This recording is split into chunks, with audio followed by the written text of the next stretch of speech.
Hey everyone, it's Mike Chen. Happy New Year! I hope everyone had an amazing start to 2025, filled with good vibes, great company, and of course, delicious food. And I wanted to make this video to take a look back on 2024 because I can't help but think about all the incredible meals I've had in the past year. From amazing buffets to hidden gems to unforgettable bites, it was truly a year full of amazing eats. And I narrowed it down to what I think are the best 10. So here are my top 10 best eats of 2024. And we'll start with number 10. Las Vegas, of course, one of my favorite places to go in the world for food. Tons of amazing buffets, a lot of local hidden gems, steakhouses. But this meal at the Fontainebleau Hotel, I think it has to be one of the best meals I've ever had.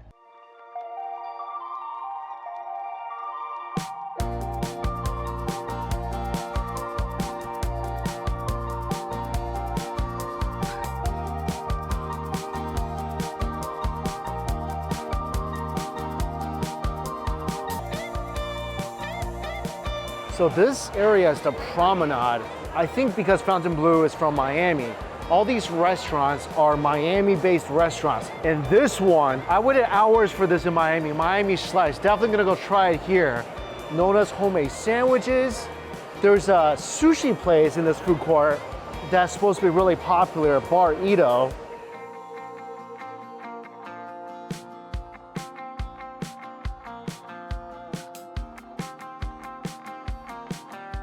And dinner tonight is gonna be right here at China Club.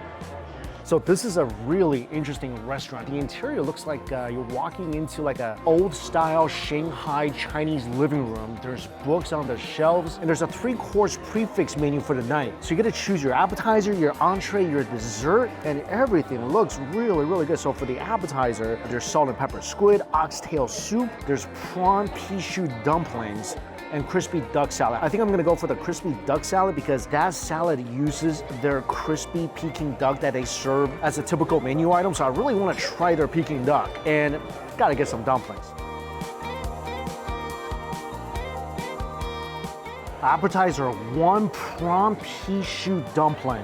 And there's 3 types of dipping sauce. Soy sauce, I think some chilies with fermented beans. That's gonna be good. Oh, this is a really shrimpy dumpling. There is a giant shrimp in this dumpling. The wrapper is nice and bouncy and mochi. It's perfectly steamed. Of course, you can see the pea shoots in this dumpling as well. I've had dim sum in such a long time, and being able to eat dim sum for dinner, there's something special about that. Oh my gosh, that is so freaking good. It's so juicy as well. You can see all that shrimp glistening, got the nice crunch from the pea shoots with such a sweet, explosive shrimp flavor. That's freaking delicious. My duck salad just got here as well. You see some shallots, pine nuts, some greens, and here is the crispy duck. All right. Wow. Okay, Ashley, this is a huge salad. This is awesome. This salad is one of the greatest salads I've ever put in my mouth. It's so hot outside. This thing is delightfully refreshing. You got the slight bitterness from the greens, which blends so well with that fatty, juicy Peking duck. Also, the mirin dressing has got a nice vinegary kick as well, and occasionally you'll bite into a fatty pine nut. This is the ultimate fusion salad. 10 out of 10. This is not just a 10 out of 10 in the salad world. This is an absolute 10 out of 10 dish. Oh my gosh, that's so good. My first entree just arrived. This is the black pepper beef. The steak, at least just by squeezing it with the chopsticks, seems to be incredibly tender, like really, really tender. Let's try this. I'm pretty sure I'm not in a steakhouse right now, but this thing tastes like it came from one. Ultra tender pieces of beef, just encased in that beautiful, spicy, peppery sauce. The scallions brings a nice garlicky flavor, and the shallots brings that beautiful, sweet crunch. This sauce is great. It's so peppery. It's like the most peppery pepper beef you ever had in your life. Every bite, like this is a lot of heat coming from the pepper. It's so good though. It's rich and savory, it's earthy. This is definitely an ultra luxury version of a pepper beef. Definitely a change of flavor from that refreshing duck salad. This beef is so good.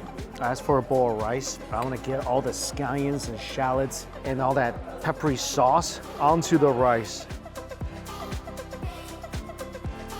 I love this. I think this is a filet. There's not a lot of fat in here. It's just pure tenderness. Definitely the most tender pepper beef I've ever had.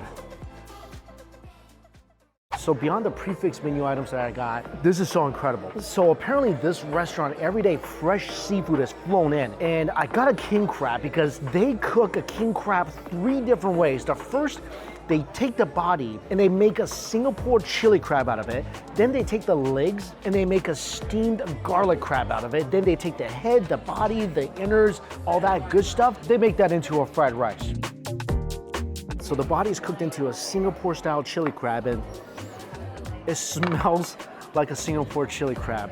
Look at how beautiful this is. So it's not just the body, I guess the claws are here as well. And they have some nifty contraptions to help you eat this. Look at this.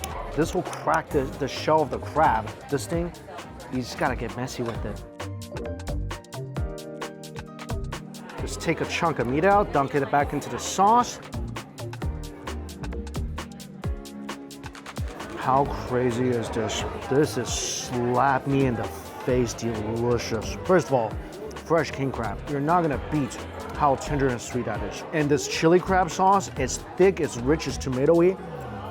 And also, it is really spicy. Not in a way that it will at all cover up that awesome flavor of the king crab. The heat is absolutely perfect. It hits you right in the back of your throat. The king crab meat is so delicate and tender. It goes so well with this thick, rich, tomatoey, spicy, umami-filled sauce. One of the best ways I've ever tasted a king crab prepared is this right here. It goes so well with the rice.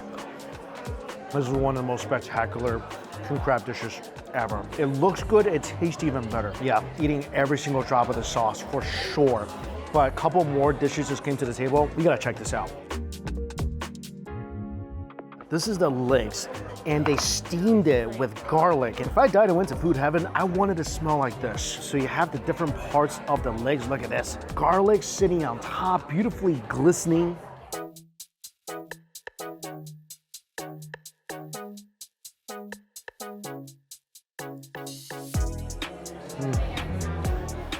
This preparation, you're tasting so much of that natural, sweet, juicy flavor of the king crab. Look at this. There is so much garlic in here. Again, it's garlicky, but it retains all that wonderful natural sweetness. There's a reason why they call this the king. So the final preparation for this crab, look at this. The crab head is on this plate filled with crab fried rice. So this is a very light looking fried rice. You can see the shreds of crab. There's egg whites in here. And of course, all that innards of the crab is cooked into the fried rice. I'm gonna guess this is gonna be really, really good. So good. There's so much umami in this fried rice. The seasoning is just enough to make the rice flavorful, but at the same time, you can still taste the sweet, delicate crab. In every bite, you'll be able to taste that awesome wok, and as you chew, that wonderful umami flavor from the innards of the crab. It just fills your mouth. Also, every bite, you get that nice pop and crunch from the topiko. It's just masterful how they prepared every single style. The chili crab's delicious, the garlic crab, tender and succulent, the fried rice, absolutely perfect. This just came to the table. This looks so good as well, and it smells so peppercorny. So this is their take on Chongqing spicy chicken, 辣子鸡, and this is bone-in chicken covered in chilies, peppercorn, scallions.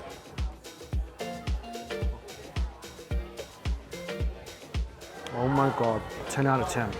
10 out of 10. One of the best versions of this dish I've ever had in my life. I can't believe it's in Las Vegas. This is incredible. Outside perfectly crispy, perfectly seasoned. It's spicy, it's nummy. I actually like that they kept the bone in the chicken. This is a very traditional way of making this dish. Already after one piece, my tongue is tingling from the peppercorn. I feel the heat. This chicken is just so well done. And you can see the inside of the chicken. It's glistening. It's so juicy. Usually this dish, never this juicy.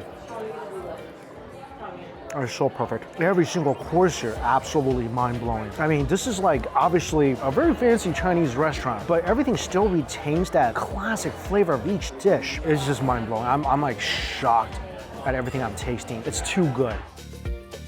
And for dessert, passion fruit mango ice cream. That's really good ice cream too. This place has definitely exceeded my expectations. For me, this is one of the best high-end Chinese restaurants I think I've ever been to. The duck salad was 10 out of 10 incredible. The king crab is just insane. The Chongqing spicy chicken is good. The steak is good. This is a place I would highly recommend. I didn't eat all day in anticipation for this meal. I think that was a good call. Next up at number 9, we traveled to Mexico City. This is the second time I had this incredible breakfast sandwich. And I still think about it pretty much every single day, especially at breakfast. If I could eat this sandwich every day for breakfast, for the rest of my life, I'd be happy. This is such a beautiful day. It's nice and cool. There's a drizzle going on, and I am here at the most ultimate breakfast sandwich spot in Mexico City, La Esquina del Chilaquil. And this is a place I've been to last time I was here in Mexico City, and I still think about it. So every morning, this little stand on the street corner just opens up about 8 o'clock in the morning. I'm here a little before 8. There's already a line of about 15 people. And if you come here any later, it's gonna be about an hour, 2-hour wait. And they serve these ginormous tortas. And inside you can either have it with chicken longaniza or cochinita or chilaquiles or all of it. I think that's what I'm gonna do. Build my own sandwich.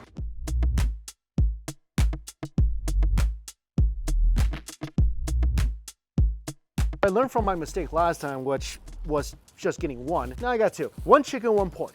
And each one of these is a hefty portion of a sandwich. I think close to a pound. Each one is sandwiched between toasty, soft bread. Like I said, I got 2 sandwiches. This is the most famous. I got the milanesa, which is a breaded piece of chicken. There's refried beans, there's crema, there's cheese, there's chilaquiles. You can either get it with salsa verde or salsa roja, or you can ask for both. I got both. Oh, I missed this thing. No joke. This is about a pound. Oh my God. This is a sloppy, absolutely loaded sandwich. When you eat this, you're gonna get sauce all over your face, you're gonna get on your hands, you're gonna make a mess, and you're gonna have the best time of your life doing it. This is one of the best sandwiches in the world. And you'll know that after your very first bite. This sandwich is the epitome of Mexican comfort food. Everything in here is designed to make you feel all warm and cozy, and every single bite will set off fireworks in your mouth. Oh my gosh, this is so good.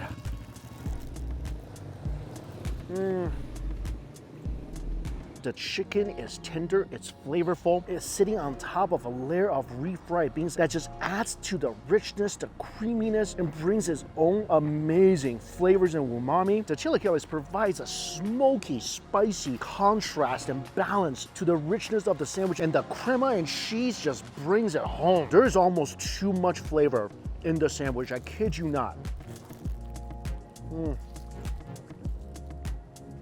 Chilaquiles are so good. They have completely soaked up the salsa. And every bite you take is spicy, it's zesty, it's so smoky. You could sleep on this bread. I want a pillow made out of this bread, and every morning when I wake up, that'll just be my breakfast. It's soft, it's warm, it's comforting. Comfort will be the #1 word I can use to describe this sandwich. It's so good. This is an absolute must try. And it's only about 60, 70 pesos. And I got here as soon as they opened. I only waited about 10 minutes, but if I had to wait 6 hours for the sandwich, I'm waiting 6 hours for the sandwich. Of course, I'll be getting like 10 instead of 2. Once you eat one of these, you're gonna wish you had another, and now I do. This one is stuffed with cochinita, with salsa verde and salsa roja. Of course, the mixed chilaquiles, cheese, refried beans, and crema. Oh, this is gonna be messier than the first one.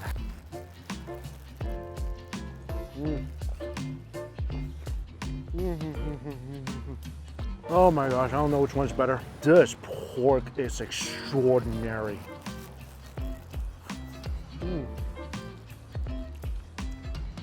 The marinated pork is melt in your mouth, tender. It's so flavorful on its own, a little smoky and spicy. You can taste the chilies in that marinade. All the juice from the pork is leaking onto this bread, and this is why this sandwich is messier. It's a lot juicier than the other one. The refried beans delicious. I'm gonna flip it over and eat from the other end because the red chilaquiles are over here. One end more zesty, the other more spicy and smoky. There's no bad way to eat this.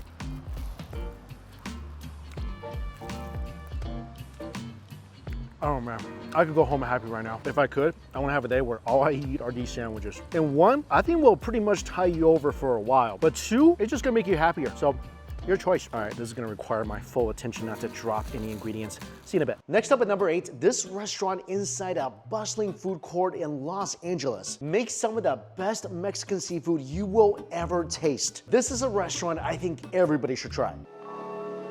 Next location, I am at the Mercado La Paloma. And this place I've been wanting to come to for a while. Whole Box. It's a Mexican Yucatan-style seafood restaurant. And I just got a bunch of stuff. And if you sit by the bar, there's different hot sauces. Obviously, lunchtime is jam-packed. So first thing they bring over, some chips and salsa. Oh, this is a really smoky salsa. And I got an array of tacos. I got a tostada, and they look beautiful. All the tacos range between $5 to $7. Let's start with this, the Baja fish. So the Baja fish is deep fried rockfish. It is so colorful. Cilantro, purple cabbage, tomatoes, mayo, and a handmade corn tortilla.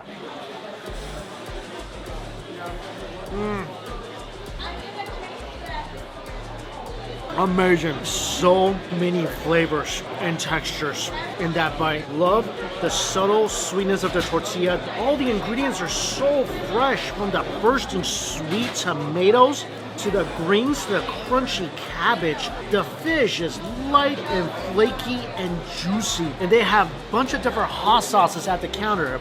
I got a roasted habanero to try with this fish taco. Not that it even really needs it. This thing is flavored perfectly. Just a well-balanced amount of acid to that flaky, rich fillet of fish.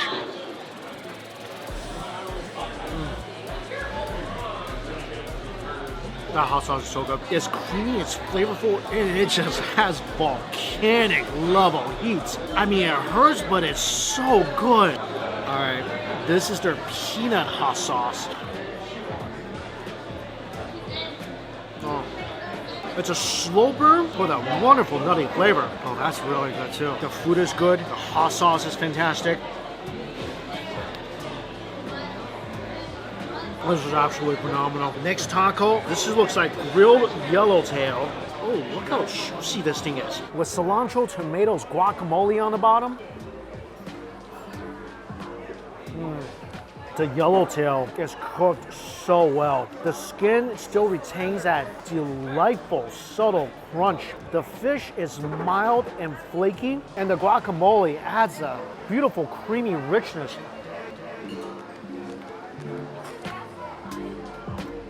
With the hot sauce, it's meaty, it's spicy, at the same time, so refreshing. Bravo on this taco. I think I like this more than the Baja fish. This is an octopus with squid ink sofrito on the bottom. I bet you this is gonna be pretty good.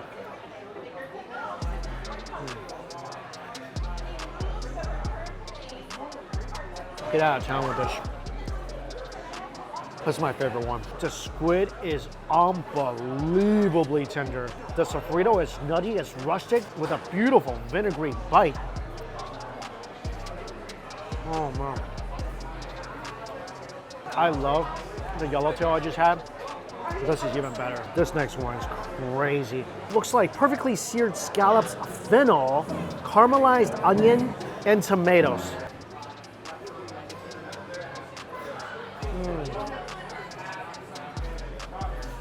Perfect scallops. Beautiful seared, just so sweet and succulent. It's very tomatoey and acidy. The octopus is still my favorite, but that's a good taco. This is a smoked yellowtail with, looks like crispy grilled taco on the outside with cheese, and it's sitting on a bed of hot oil with tomatoes and avocado on top.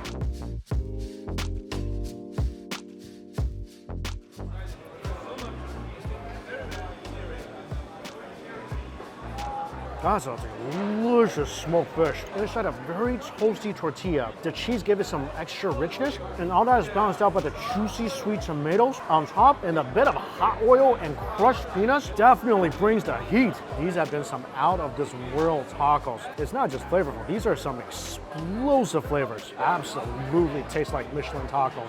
Number 7, let's talk omakase. When omakase is mentioned, it usually is associated with sushi. This was the first grilled fish omakase restaurant I ever been to in Japan. And if I think back on the best meal I had in Japan in the past year, this will be it.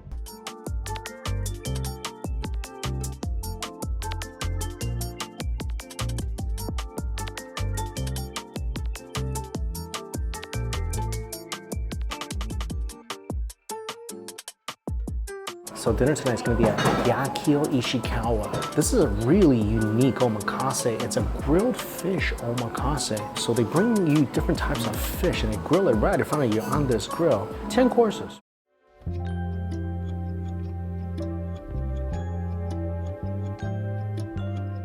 First dish is cuttlefish with corn soup. This beautiful little bowl of soup. Looks like there's some squash inside too. This is really good. Slightly sweet corn soup. That zucchini is very nice and crunchy. There's some peas in here as well, and little bits of snappy cuttlefish. Very light and refreshing.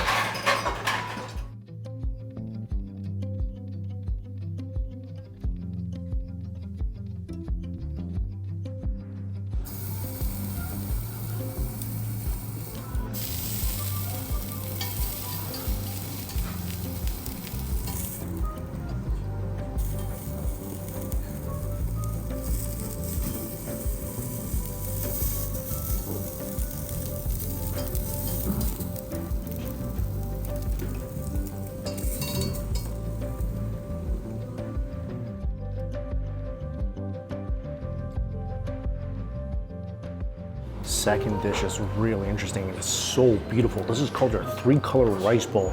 And when they first brought it out, I was like, I only see 2 colors.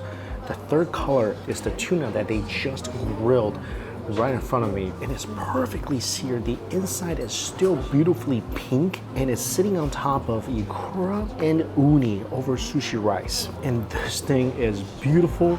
2 golden orange with the ikura looking like little pearls of golden sunset. And then the pink tuna sitting on top. Let's try this first without the tuna, just some ikura and the uni. Ikuras are little bits of popping pure flavor. Uni, creamy and sweet. This tuna is so fatty. This tastes like A5 Wagyu. Beautifully seared on either side. I love that little bitterness from the char. Inside is marbled, it's fatty, it's rich, it melts in your mouth. This is so amazingly delicious. Now take a bite with the tuna and the uni and the ikura. It's like the best flavor that could possibly exist under the ocean. Just so many different flavors and textures. All that sitting on top of just the most wonderful sushi rice. So next is a sashimi course. There's kohata, which is a Japanese herring. There's grouper and there's striped jack. Take this, a little soy sauce, wasabi if you want it. The kohata.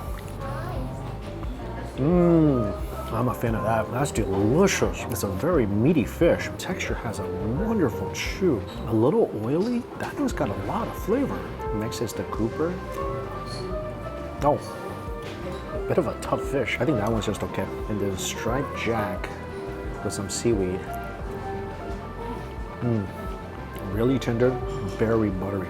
My favorite is the kohata though. That is so good. I love the texture, I love the flavor. That one's fantastic. So next one, it's an abalone and matsutake mushroom simmered together So matsutake mushroom, I never had that before. That is the most prized mushroom in Japan. It's a very rare wild mushroom, and it could sell for hundreds to tens of thousands of dollars per pound.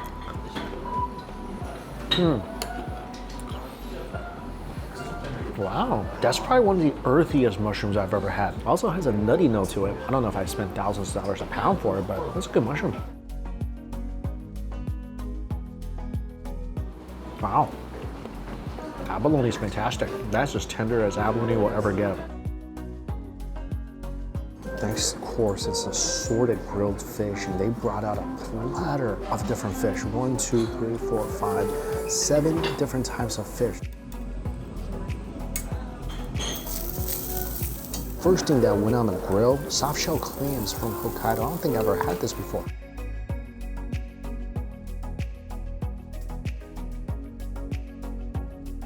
Mind blown by that bite. This could be a new obsession for me. The clams are cooked very quickly on the grill, and they're still moving, still alive when they're served to you, so that's how fresh they are. They are about as tender of a clam as you will ever put in your mouth.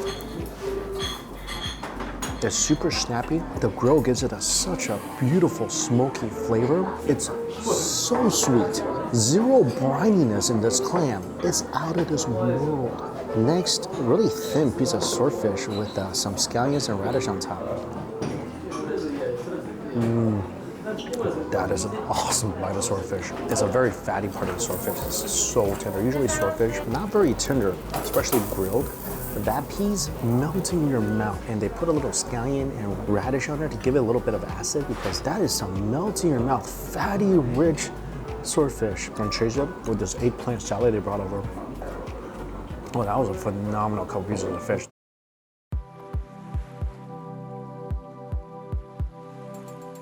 Next, they brought over 3 little side dishes. It looks like some greens, a little bit of mushroom, and I think fish skin.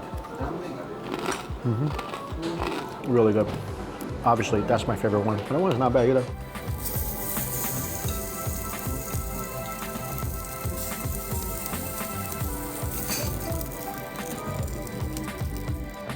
Next 2 fish on the plate. One is grilled grouper with some scallions on top.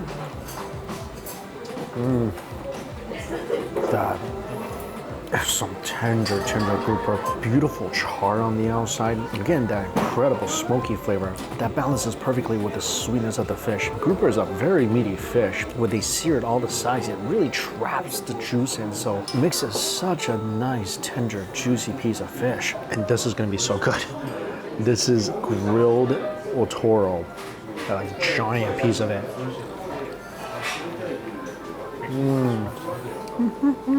Oh, that's so crazy. The flavor of that piece of fish on this grill is pure magic. There's so much fat on that fish. That thing is absolutely melts in your mouth. A buttery, rich, delicious piece of grilled fish. And they add a little bit of scallions or radish on top of the fish just to kind of balance out the richness of it. It's perfect.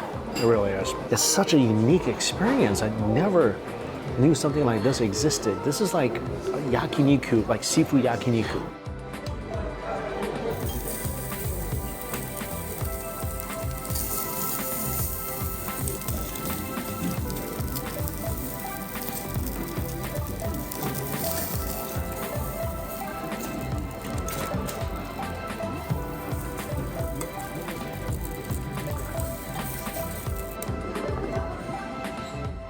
Next one is a sea bass, and this went on the grill for just a little bit. Wow, that is a fatty, break apart in your mouth, make you happy piece of fish. And that little bit of time it spent on the grill charred up that piece of skin. Oh, that is just absolutely wonderful. That might be one of my favorite pieces tonight. This next piece is yellowtail, and again, it's just spent a little time on the grill with some grated radish on top. Way more chewy than the sea bass. That does have a little bit of a fishy flavor. That one's not my favorite, especially when I just had the sea bass, which was just phenomenal. That one's probably my least favorite piece of fish tonight. I wish I ate that one first.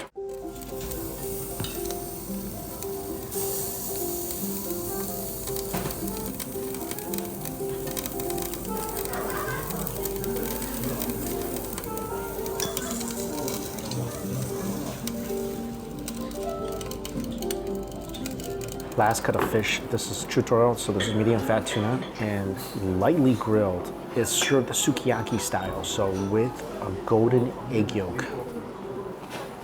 Wow, that is a delicious way to eat this.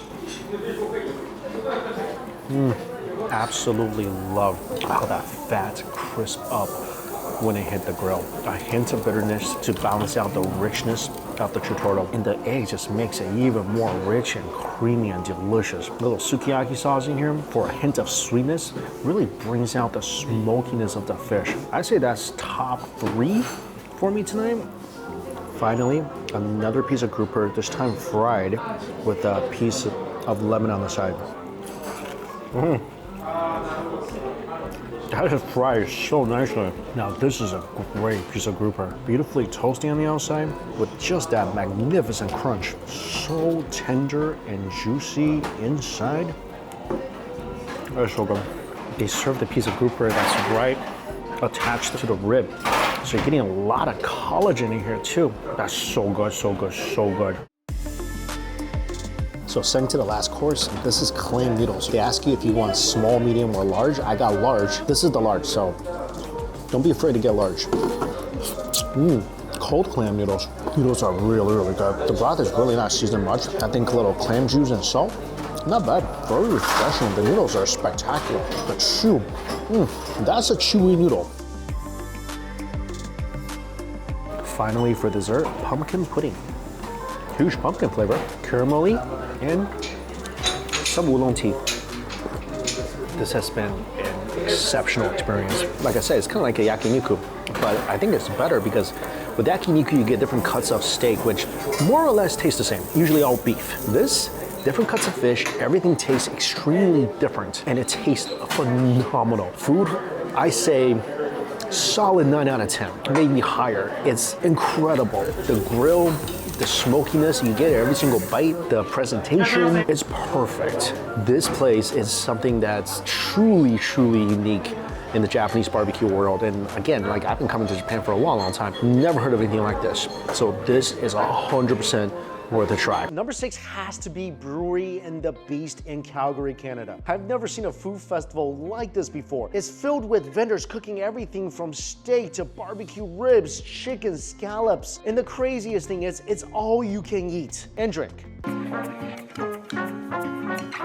Almost at the festival, and wow, that's a line. So the festival is called Brewery and the Beast. It's been around for over a decade. The reason I wanted to come here, this place is not just an all-you-can-eat food festival. It's an all-you-can-eat meat extravaganza. Let's go check it out.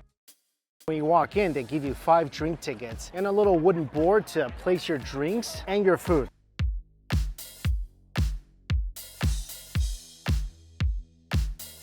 This place is pretty overwhelming. There's at least, I say, 25, maybe 30 tents, all cooking different types of meat dishes. A lot of barbecues. This thing smells like a giant barbecue pit. There's whole roast pig, roast chicken, ribs. There's a lot of food here. I don't even know where to start. Look at this. It's a giant barbecue pyramid. Whole roast pig on the side. I guess just pick a tent and start eating.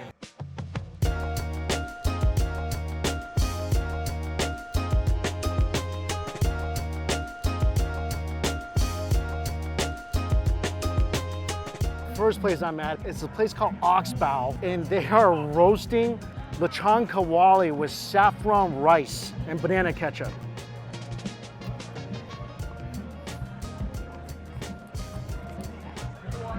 Wow. The meat is toasty, it's fatty. That saffron rice is delicious. It's soaked up all that nice pork fat. Wow, that's a lot of flavor. So much juice, tons of crispy pork as well. Wow, that's a good start.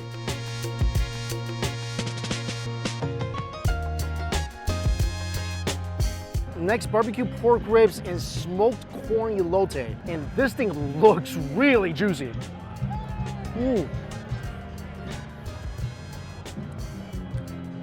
thing is absolutely falling off the bones.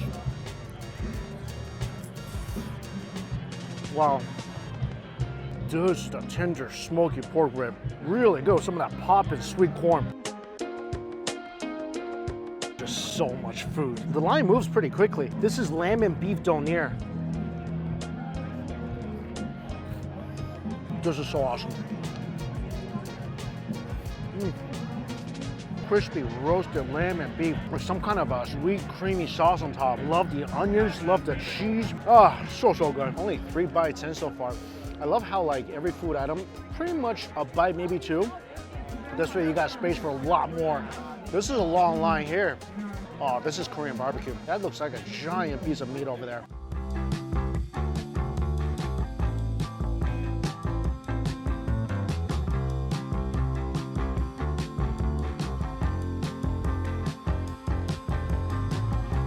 This one I'm really excited about. Sitting on toasted seaweed. So basically a Wagyu Garbi taco. I think with some sesame sauce inside, some pickled radish.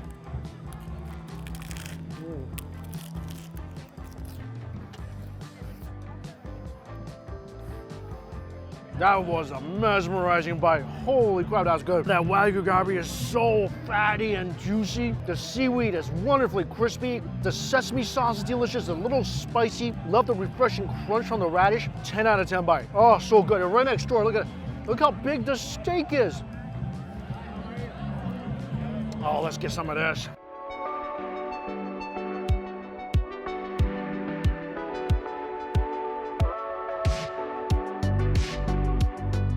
Thank you.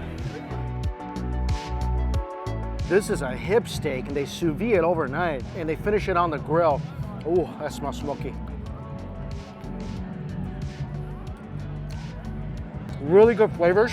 Little dry, really nice crust though. Also, love the chimichurri. Okay, so when I originally counted the tents, I counted about 25 tents, but not all of them serves food, but each side is a vendor. So I think there's over 50 vendors here today. And this festival is 3 hours long, so gotta try to get through everything in the next 2.5 hours. So we've got a lamb shoulder that's glazed with apricot and mustard, served in a kohlrabi cone with Andalusian spices and a mojo verde. Wow, sounds great.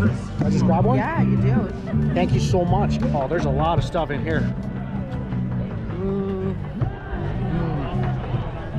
There's a lot of spices in that. Lamb is tender. Love the crunchy, refreshing wrap. Not bad. So there's not just all you can eat, it's all you can drink as well. And the tickets you get is really, it's only for the alcoholic drinks. So non-alcoholic drinks, drink as much as you want. This is pretty unique. This is bison prime rib taco. Yeah. Absolutely. Melts in your mouth meat. That's prime rib for sure. That's really good.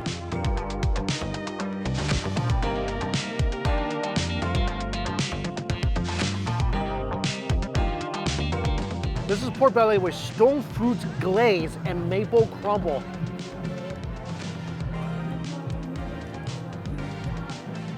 Love this. Love the crunch of the crumble. Pork belly absolutely dissolves on your tongue. Oh, that's nice. All right, I gotta move a lot faster. It's an hour in. I'm not even halfway through this. Carnita tacos. Freaking heck, man. Might be some of the tenderest carnitas I've ever had. I think Mexico included. Wow, this is just all fat and juice.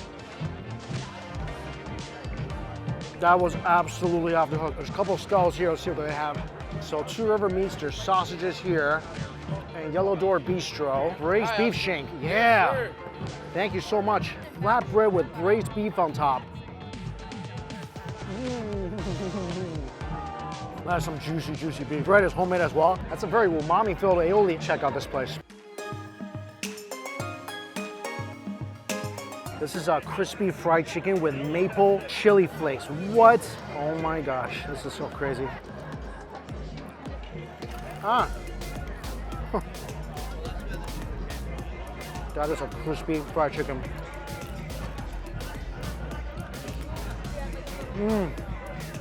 Really juicy inside. Maple chili, spicy, a little sweet. Oh, this is really good chicken.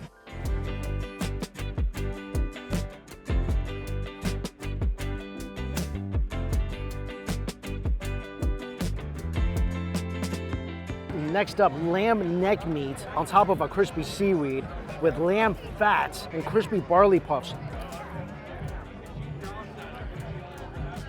That is definitely a fatty, fatty piece of lamb. This one here, surf and turf. So it's a strip steak on top of a California roll. I think that one, the steak is really awesome. California roll, slightly soggy. That combo definitely works though. This is the first seafood dish I've seen here. Scallop ceviche with a wonton chip. Wow. That is really, really refreshing and sweet. I think that's my first bite of seafood here. I mean, I love meats, but that was a nice, refreshing break. This is probably the biggest line I've been in. So Gem Bar, I heard about this place. I think it's helmed by Chef Lee, who was on Top Chef. This is a really famous restaurant here in Calgary, and they are serving smoked pork shank lettuce wrap. So it's on a radish with scallions inside. I love a nice trotter. That thing is sticky, fatty, it's meaty, very spicy too. Definitely taste some gochujang in that. Oh, that was good. So this is a chicken sausage. Not very good. Sitting on top of some udon.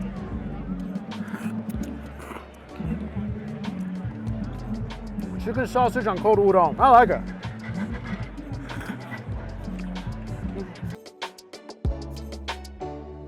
This is larb sausage in a scallion pita. What? He's not wrong. Pita's nice and chewy. Love the cucumber and the zesty sauce. Sausage delicious and juicy. Good stuff.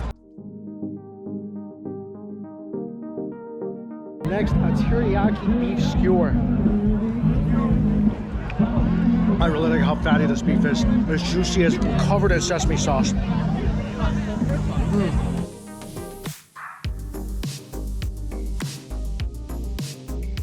Wow, there's a lot of pork belly here. This pork belly is cooked in bourbon. There's some hascap berry in here, served with some shishito peppers. That's a tender pork belly. Oh, this festival is so cool. I love everything about it. I love the smell, I love the food. The people are awesome. This is one of those days I actually don't want rain. Nice sunny day, walking around, eating and drinking. This is real nice.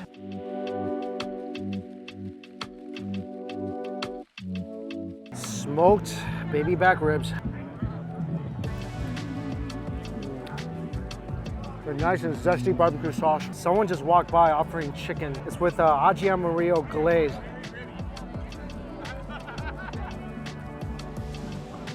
This is actually really good. Right there, parked by Sidewalk Citizen. That's really good chicken. Really tender, the glaze is good. Nice and charred. Oh man, I thought they were out of brisket here, but let me see if they have any more. You guys are out? The lucky one. Yeah, thank you. Thank you. So this is brisket burnt ends with sourdough chili crunch and tartar sauce. And I got the last two pieces. That's good. Nice crunch, nice heat, very tart and zesty as well. Wow, a lot of these places are starting to run out of food. It's about, I think, 2 hours into this festival. Smoked candied wild line caught sockeye salmon with puff rice. Thank you. It's good. Got a little salmon popsicle. This is really, really smoky. So this was the whole pig that I was roasting earlier. Very tender and juicy. That's a very fatty piece. Oh, that's good. Oh man, this place is out of s'mores. Whoa, the s'mores with beef fat, sugar pie. Ah, sad I missed out on this. Had to go and get another Gabi taco. That's definitely my favorite thing here. These tomahawk steaks are finally ready. Oh.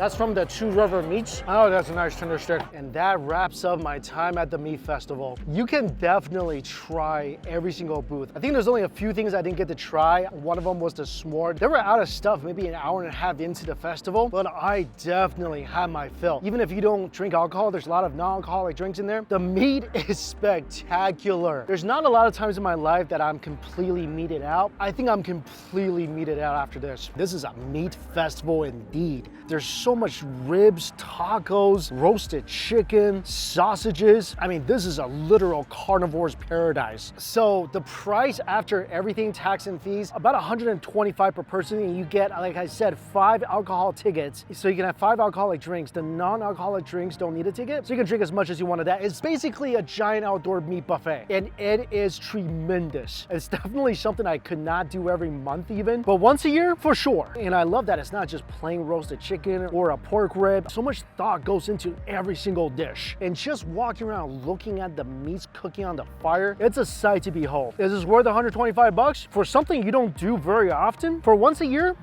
I say so. Next up at number 5, I've been to some incredible buffets in this past year. Some of the best buffets I've ever been to in my life, actually. And one of them has to be the Epicurean in Sydney, Australia.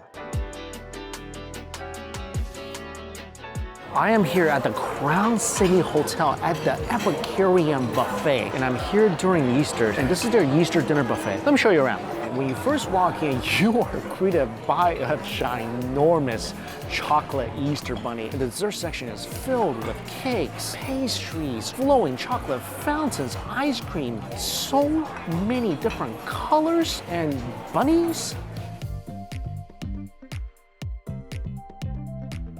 And the seafood section is filled with pretty much every crustacean you ever wanted to eat. Local Sydney oysters, there's king crab, 2 types of lobsters, there's spiny lobster, there's slipper lobster, there's giant prawns, clams, mussels, scallops, all arranged beautifully. There's a gorgeous salad section, I'm sure it's wonderful. Then the meats. Roast lamb, lechon kawali, there's steak, there's kangaroo. Of course, there's sushi and sashimi, and this is one of the rare buffets that has scallop sushi. That's always a welcome sight. There's a noodle section, there's an Indian section, there's Chinese food. And there's a second seafood section where it's filled with grilled cheesy oysters and butterflied king prawn. This is one of the most beautiful buffets I have ever seen. And it is definitely the most beautiful buffet I've seen in Australia. Also, this buffet, as soon as it opened, every single table is taken. Let's go eat. Round 1.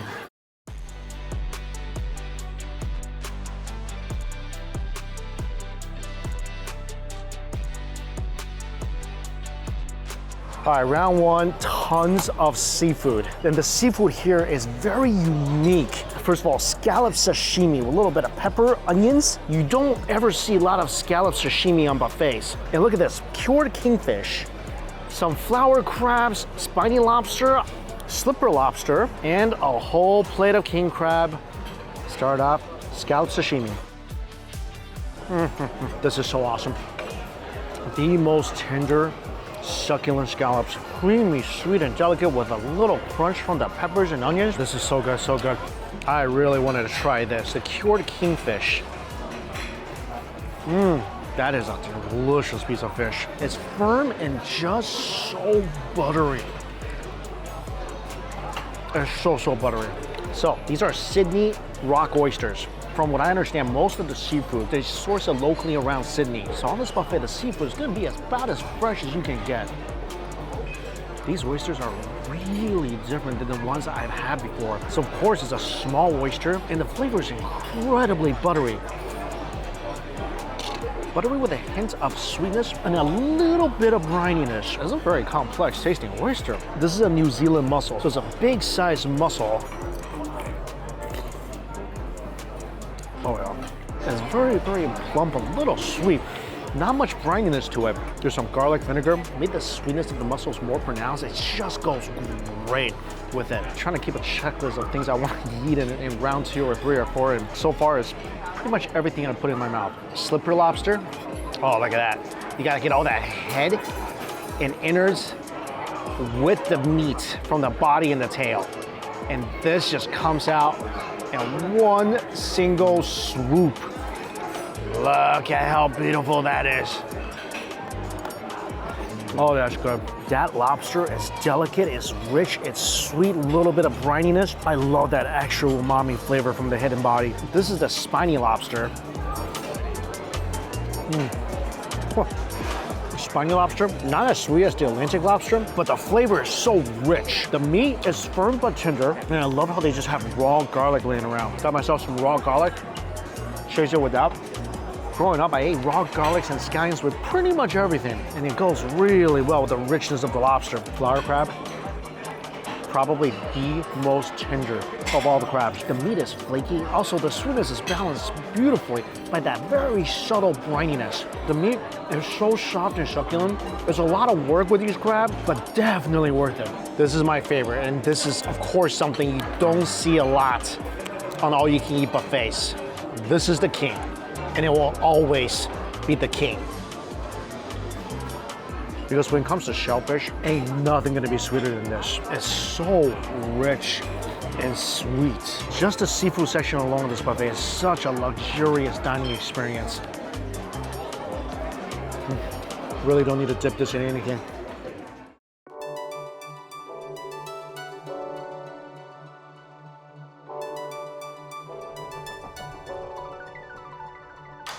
Round 2, I had to get a few more oysters. Never used to really like oysters before. Started getting into them a couple months ago.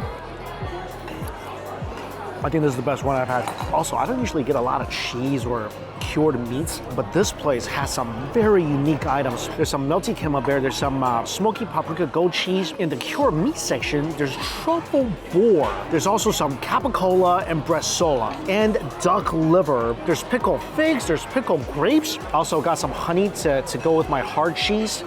Dunk my Gouda in some honey. So wonderful. Smooth, nutty, savory, and sweet smoked goat cheese. Oh yeah, a little tart, very, very rich and creamy, and a ton of smoky flavor from the paprika. I never had a pickled grape before. Whoa, that tastes like a pickle and a grape had a baby. That would go really good with something rich. So this is the cured truffle boar. A lot of fat on this thing. That's delicious. That thing's got a strong truffle flavor. Nice and fatty and smoky. That is amazing. I think this is the capicola. Look at that beautiful fat and spices. Dunk that in some of the melty camembert. This cheese and cured meat section is so good. So in this buffet, people actually go around and bring over little dishes of food items. And this is pork belly with some pickled vegetable. Put the whole thing in your mouth. That's awesome. It's a fatty pork belly on a bit of crispy salad. And the sauce they used to tie it all together is a little vinegary, a little sweet. Oh, that's amazing. Oh, I forgot about my cheese. This is the duck liver with a little bit of jelly on top. Duck butter. What's not to like? Chase it with a pickled fig. I love these pickled fruits. I don't think I've ever had them before. Oh, that pickled fig is the best. Very sweet fig with that little vinegary flavor. Oh, that's so good. This is turning into one of my favorite buffets in the world. And I haven't even got through a third of it yet. Let's keep going.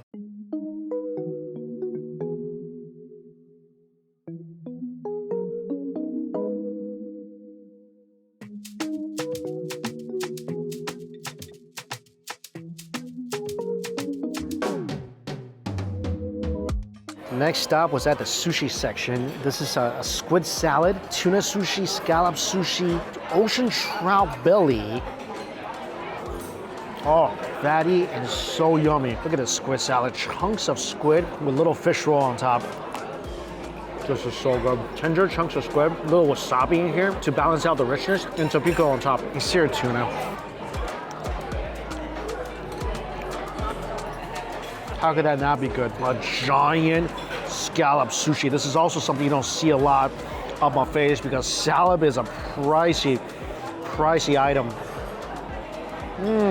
That sweetness level is bordering on ridiculous. And after a few plates of seafood, let's check out the meat section.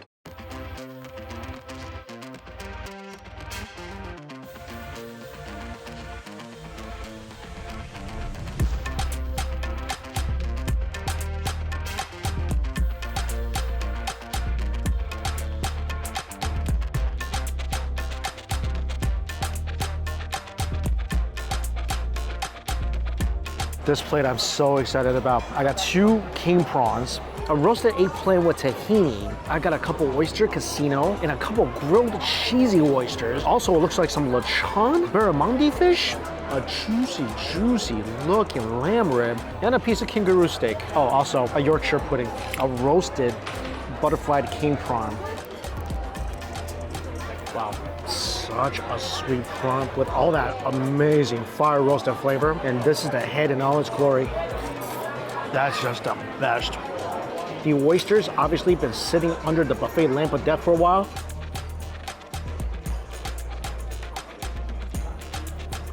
And they're good. If that just came fresh from the oven, that'd be dynamite. Oh. That is a juicy, tender, fatty lamb rib. Dunk in a little bit of horseradish, that's utter perfection. And I'm so excited for this. Roasted eggplant with tahini. Oh yeah, roasted sweet eggplant covered in that thick, rich tahini. That goes pretty good between the meats. The kangaroo. Whoa, that is a really tender piece of kangaroo. I mean, kangaroo is a lean piece of meat, but that thing pretty much is dissolved in my mouth. Also, zero gaminess. Next round, the Chinese food. You gotta check this out. It looks incredible.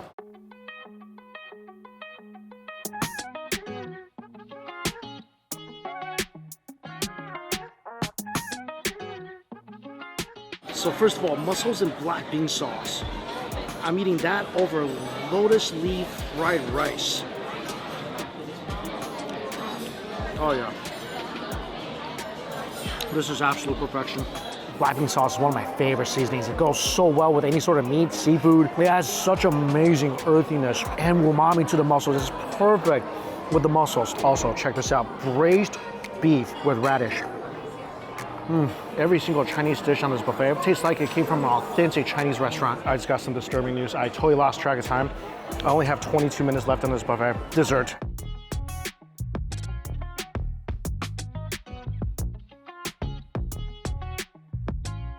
I think a lot of people might have lost track of time because it was a mad dash for the dessert section. This is a pistachio cheesecake. It's just pure light creaminess. That and some vanilla ice cream. Heaven. Fresh strawberries with dark chocolate. Yeah, dessert, spectacular.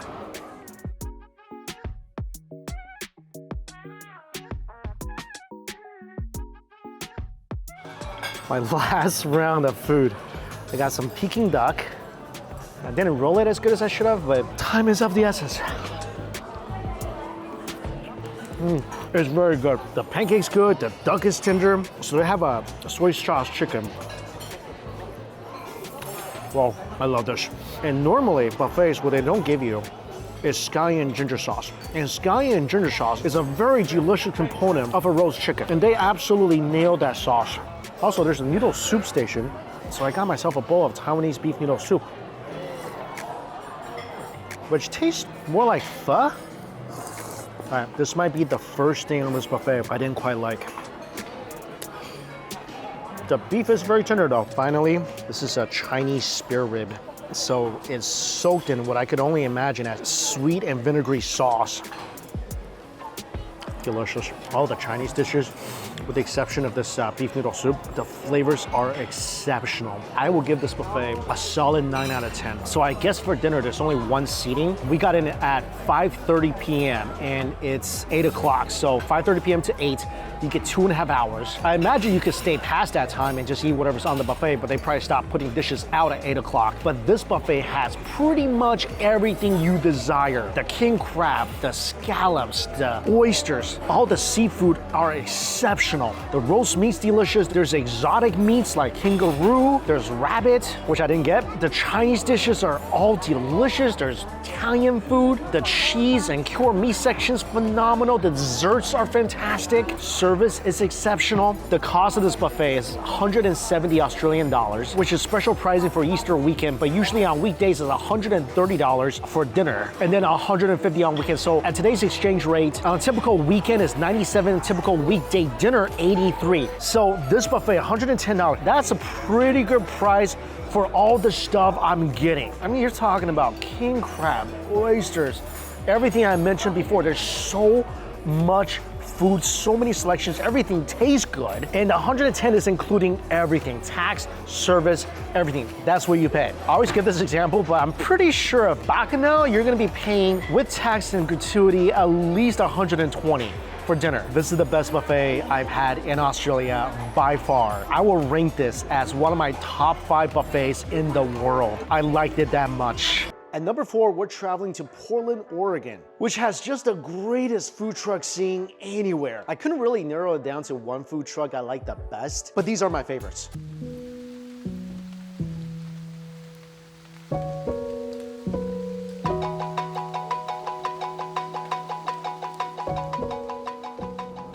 Wow, that is impressive. Someone built a food truck with parts of an airplane.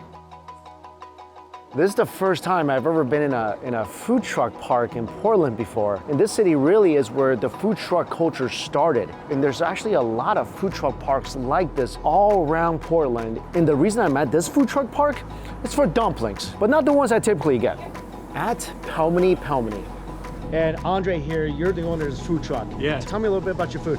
Well, our food is Slavic, so it's Ukrainian, Russian, Belarusian, Moldovan. It sort of has the same kitchen. We serve like the most popular Slavic food, which is like dumpling. Pelmeni just means dumplings that are meat filled. Vareniki are dumplings that are vegetarian filled. Yes, cheese or potatoes. Yeah, cheese or potato. They do cabbage as well in Ukraine. You just focus on dumplings and borscht, right? Yeah.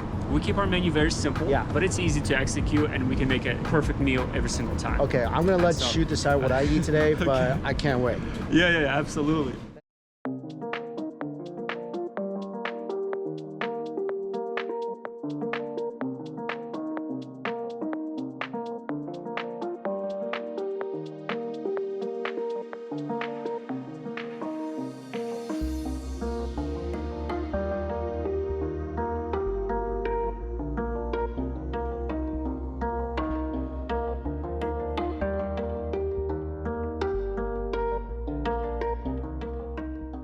Thank you so much. Thank you. Thank you, I will. I purposely made this my first meal here in Portland because I am so excited to try this. I love trying out dumplings from all different cultures around the world. And this is the first time I've had a pelmeni before. And these are beautiful little dumplings. Oh, look how thin the wrapper is. So inside this dumpling, it's just meat or potatoes or cheese, and the seasoning, everything is outside. So on top of the dumplings, there's sour cream, there's dill, scallions, and their homemade tomato sauce. And this thing smells incredible. So give it a nice mix. Saw the tomato sauce and the sour cream touches all the dumplings. Oh, by the way, there's butter in here as well. That's the first thing that went on these little dumplings as soon as they came out of the pot. Look how adorably tiny these things are. And I got 4 different sauces to dip it in. I got white vinegar, balsamic vinegar, their spicy mustard sauce, and their traditional hot sauce. I'm gonna try this on its own first. Wow. Wow. I love this place already. These things are little pockets of pure happiness. I kid you not, pure happiness. It's impossible to not be happy when you plop one of these things in your mouth. The dough is incredibly thin. Not only is it incredibly thin, it's got such a nice al dente texture to it. Not soggy at all, perfectly cooked. With all the sauce that's added to this bowl, it's creamy, rich, sour, tangy, buttery, and I just love the hit of dill. Wow. The beef inside is incredible as well. Seasoned perfectly, wonderfully tender, and such a huge beefy flavor. The ratio of dough to filling is perfect. That's so good. I'm gonna try this with the different dipping sauce. Try a little balsamic. That's actually really good, the balsamic. A little hit of sour and sweet flavor. It's good with just plain vinegar as well. I'm really excited to try these next two sauces. This is the hot mustard sauce. That is a sinus clearing hot mustard sauce. And finally, try with the chili sauce. Whoa, that is a clobber you in the face type of heat right here. I think the balsamic, that might be my favorite thing to dip this in. Not only are you getting an added vinegary flavor, you're getting some rich, sweet umami as well. Regardless if you want to dip it in the sauce or not, the dumplings on their own, already a grand slam. I'm happy just eating like this. This place is so good. Also, I got a cup of kvass, which is a very popular fermented beverage in the Eastern European region. It tastes like raspberry kombucha. This actually goes really, really well with the rich dumplings. It cuts through the creaminess, the richness. It's just so fun popping these mini dumplings in my mouth. Those are some of the best dumplings in dumpling land. Ridiculous, you gotta try it. If you like dumplings, gotta try this. Making a very quick pit stop at this food truck park. It's got about 5 trucks in here, and I'm here for, yeah, right here.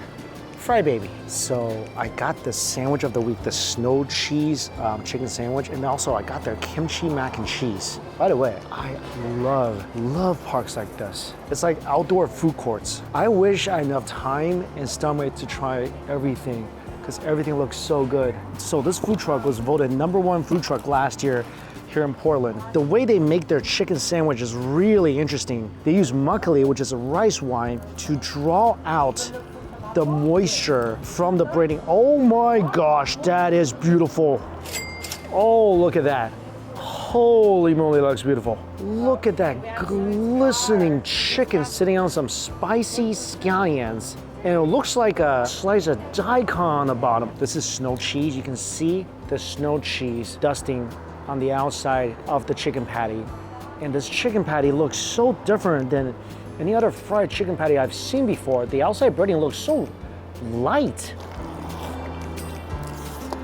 This is unlike any breading I've ever had before in a chicken sandwich. This thing is absolutely ridiculous. This is crazy good. The outside breading of the sandwich is so unique. It's so crunchy and airy. It doesn't taste like your typical breading. Apparently, it's made with 3 different types of flour: rice flour, tapioca flour, and potato flour. So the crunch is intense. The inside chicken fillet, so juicy and flavorful, paired perfectly with the scallions and the daikon on the bottom. That is an absolutely stunner of a sandwich right there. And this is really cool. This is the kimchi mac and cheese. And because the owner is a Texan Korean, that's how this thing was conceptualized. This is some of the best mac and cheese you ever put in your mouth.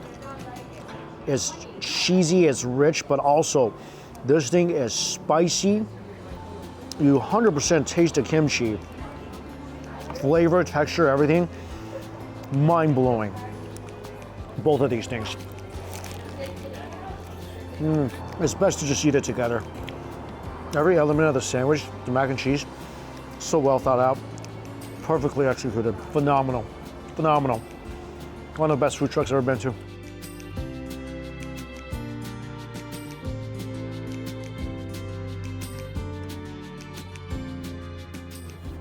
Wow, this food truck park is pretty. Got a lot of character. There's barbecue, there's Thai. First of all, I just want to say how cool this food truck park is. And this place, actually, this whole place used to be a gas station. You can see right here. They converted this whole thing into such a lovely food haven. There's places to sit inside. There's video games. There's bathrooms. This is such a lovely place. And the food truck I'm going to is here, Bari Food Cart, and they serve a very unique dish. Let me introduce you to the owner.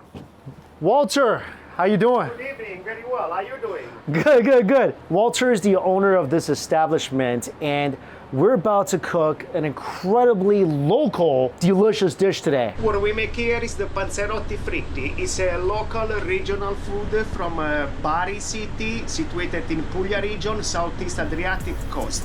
I'm very happy to bring this food in America, in Portland, in the Northwest, because this is what people needed to know, not just the pasta and pizza, because we have so many local treats. And also we have the cannoli siciliani.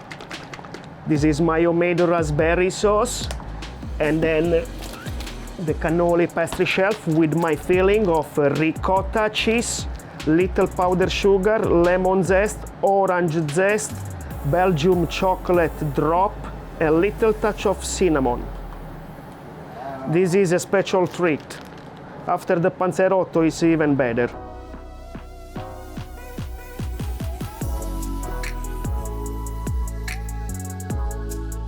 A little touch of salt and ready to go eat.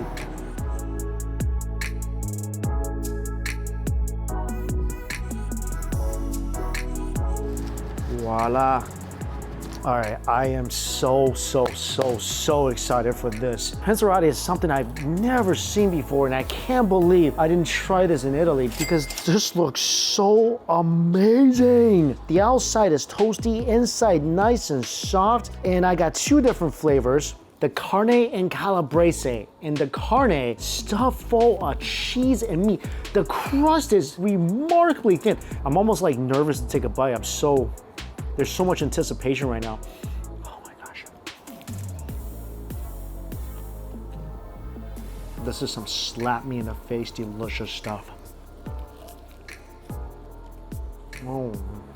The dough itself is a work of art. Just imagine the lightest, airiest, toasty, slightly salty, thin little blanket of dough, completely covering just a mound of perfectly seasoned meat and cheese. That outside dough, I think I like that just as much as that meaty filling. Perfectly golden brown with a chewy interior. And Walter said, this is not something you could just leave in a fryer with a timer. You really gotta watch the bubbles, the color, and you gotta master this whole frying process. And he 100% has, because this is a masterclass in how a dough should be fried, even without the inner filling, which is delicious, by the way.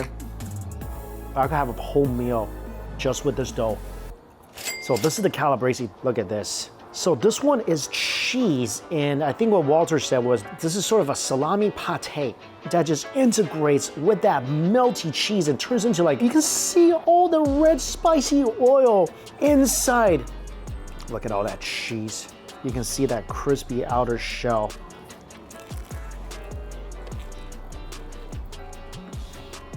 That bite was really just all dough, and trust me, that itself is something that's gonna make you so happy. Wow. Wow. I think I like this more than the carne, and I love the carne. This flavor is just magic. It's spicy, it's gooey. That salami that's in here releases so much oil that's completely soaked up by the fried dough and blends harmoniously with that rich, melty mozzarella. And when you take a bite, it's like 4th of July fireworks finale celebration in your mouth. That meat melts as soon as it touches your tongue, leaving behind this delicious, fragrant, very spicy oil and so much fragrant flavor that just travels up and down your senses. That just makes you feel so warm and happy inside. I mean, I've had a lot of different fried doughs in my life. Nothing as light, as melt in your mouth, as flavorful as this. And this is why I love food trucks. This is something you don't see a lot of. But for Walter to be able to bring this from his homeland and me being able to try it without going to Bari, Italy, just another reason why I love eating at food trucks, food courts. This is such an incredible experience. And we're not done. Check this out. This is Walter's signature cannoli and his homemade raspberry sauce. And this thing is absolutely loaded. After something as savory as what I just had, oh, I think this is gonna be absolutely perfect.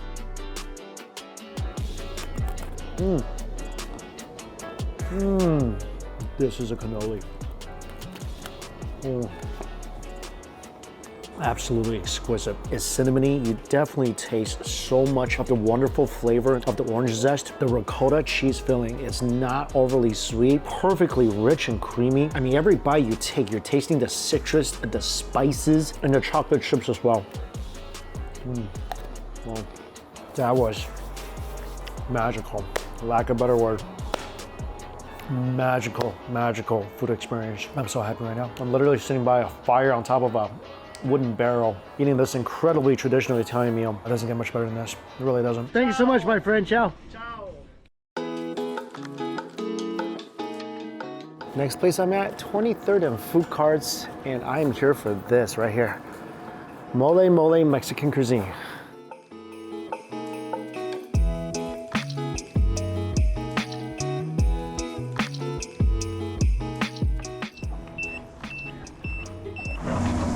Oh my gosh, that's beautiful. This is so unbelievably beautiful. 3 different types of mole, some rice, salad, and a flour. 3 different types of mole. Mole poblano, mole verde, and mole rosa. So let's try the mole verde with some pumpkin seeds on top, and inside some carnitas, or some pulled pork. Oh my God. 10 out of 10. This is incredible. Incredible. I am just so happy right now that I found this place. First of all, I love enchiladas, and everything about this enchilada will make you so happy. This mole is spicy, smoky. Love the crunch from the pumpkin seeds and adds additional rich fatty flavor and nuttiness to this dish. The carnitas are melt in your mouth tender. Tortillas has that subtle corn sweetness to it, and it absolutely soaked up this mole. Trace it with some of the rice. The rice is delicious too. How amazing is this dish? Next, the mole poblano. You gotta kind of eat this quick because it is a cold day, and this thing is definitely gonna get cold soon. Oh, that's even smokier. Smoky, a little sweet, good amount of heat. The sauce is so rich and delicious, and just goes perfect with the carnitas. I'm speechless at how good this is. This mole will be good with anything. Take some rice, add it to this mole. There's so many spices in there. It tastes a little bit of bitterness from the chocolate. There's so much aroma and flavor. It's sweet, it's spicy, it's very smoky. I think this is better than the verde.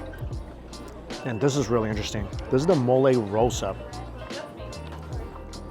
It's definitely the sweetest and least spicy of the 3 offerings. It's got more of a floral flavor than the other 2 mole. This is something I've never really tried before. It's really interesting. And it's not bad. I definitely think I like the other 2 more.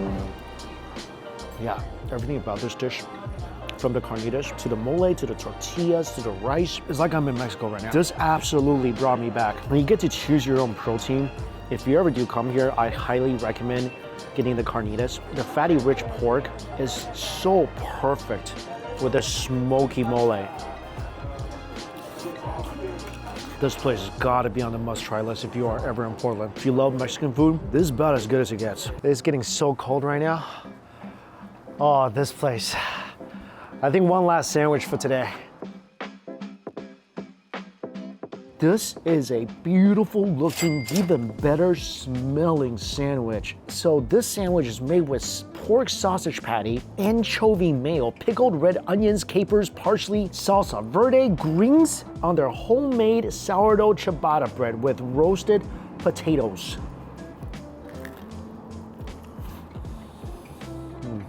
This is an absolute killer sandwich. This is something you could eat on a full stomach. There's so much flavor in this sandwich. Pork patty, such a beautiful sear. Wonderfully juicy. You can taste the little bits of herbs and spices inside the sausage. Then you got that amazing crunch from the vegetables. The anchovy mayo delivers such a deep umami. Then you get a little bit of crunch from the bread. This bread is so good, by the way. Some parts of the bread, nice and toasty. Other parts, very light and pillowy. Texture, flavors, everything is off the charts. Finding all sorts of yummy eats in Portland tonight. I don't even know where I am. I'm pretty much just like driving around, and these food trucks are everywhere. Portland is pretty much like a ginormous outdoor night market. It's so cool. I'm glad they got all these seatings outside for you as well to kind of block the wind a little bit while you're enjoying your food. Well, I don't know what their other dishes taste like, but if you come here and get this sandwich, you're gonna be very, very happy, like I am right now. So that sandwich was gonna be my last bite of food, but then I keep smelling this. Short Shot Burger, I keep smelling the burger. Let me see, oh my gosh, it smells good. Now look at this, down and out. So, mustard grilled patties, get the down and out. Wow, so this is a double patty. Look at that beautiful meat skirt. Inside, it's a mustard seed grilled patty, chopped grilled onions, pickles, some peppers. This is exactly what I was smelling over there. This is a make you want to move to Portland kind of burger. It's freaking ridiculous. Patty is tender, except for that beautiful beef skirt that's overlapping that soft buttery bun. It's cheesy, it's mustardy. I love the pickles, the onions. The peppers are spicy and nice. This burger is so buttery and juicy and flavorful. You don't even want to eat it. You want to inhale it. This is a magical burger. No joke. Once you start, you won't be able to stop munching on this. It's just so cheesy. But then you have all that beautiful pickles and mustard and chilies and onions to keep the flavor balanced, to add a bit of crunch, because this patty dissolves soon as it hits your tongue. I'm so glad I stopped for this. Wow, Portland, seriously. Like I said, it's like a ginormous night market. Just walk around, follow your nose. I mean, I follow my nose to this. Oh, such a fun day here, trying out the different food courts. And I think after this burger, I'm gonna call it a night. See you guys tomorrow.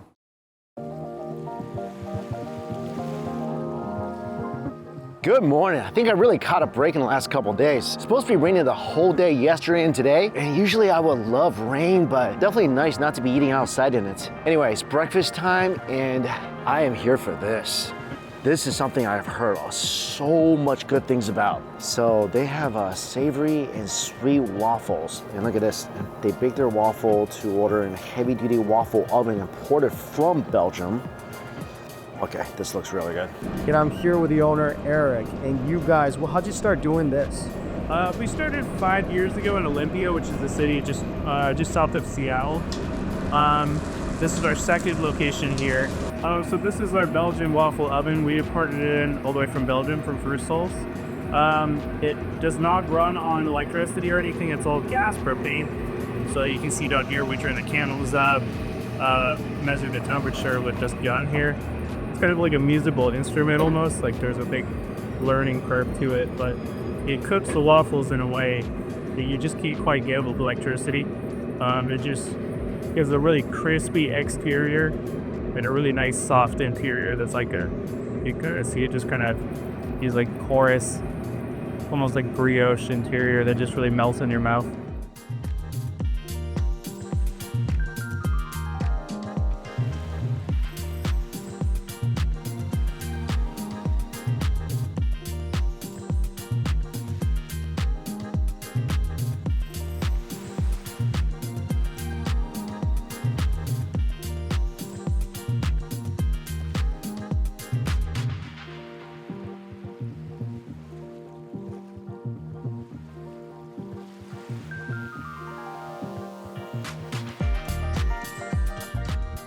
All right, this breakfast looks and smells spectacular. The whole time Eric was cooking, I'm smelling this, I'm salivating. And here it is. I got a savory waffle, and this is their breakfast waffle with 2 soft fried eggs, melted sharp cheddar, smoked aioli with chives. Yeah, you get to choose between bacon or sausage patty or juicy tomatoes. I got bacon. They look nice and thick and crispy. And then I just got a very classic Belgian waffle with powdered sugar and whipped cream and some pave potato on the side with some chives and ketchup. Check out this waffle with the eggs and bacon. Yeah, giant slices of bacon. Runny eggs, bacon aioli, sitting on a toasty waffle. This is one of the most melt in your mouth waffles I've ever had. I can't believe how light this is. The waffle is just so toasty on the outside. I love the little crunchy burnt edges. The crunch is so light and explosive, and inside soft and airy like a super buttery light brioche. Seriously, it's shocking. And the crunchy waffle goes perfect with the crunchy bacon. And of course, all that savoriness is multiplied by the runny eggs. Also, the aioli is wonderful, creamy, spicy, and smoky. And when that is mixed with the gooey egg yolk, that might just be the ultimate in a happy breakfast. It's too good. Trust me, if you love waffles, and I do, I love waffles, you ain't never had a waffle like this before. I feel like no time has gone by. I looked down and I almost finished it. Yeah, this is like that. Also, check this out. The potato pave. And Eric makes this in-house as well. This looks like it is gonna be crispy. Dunk it in some ketchup. This is like the crispiest hash brown you'll ever put in your mouth. Crispy outside and just incredibly soft on the inside. I bet this, oh, goes so well with the savory waffles. Totally forgot I ordered strawberry waffles. So pour the strawberries on top of the whipped cream. By the way, these waffles are so easy to cut because they are literally that airy. These waffles might just be lighter than this whipped cream. This is 100% the lightest waffle I've ever had. Every single bite, I'm shocked by how light this is.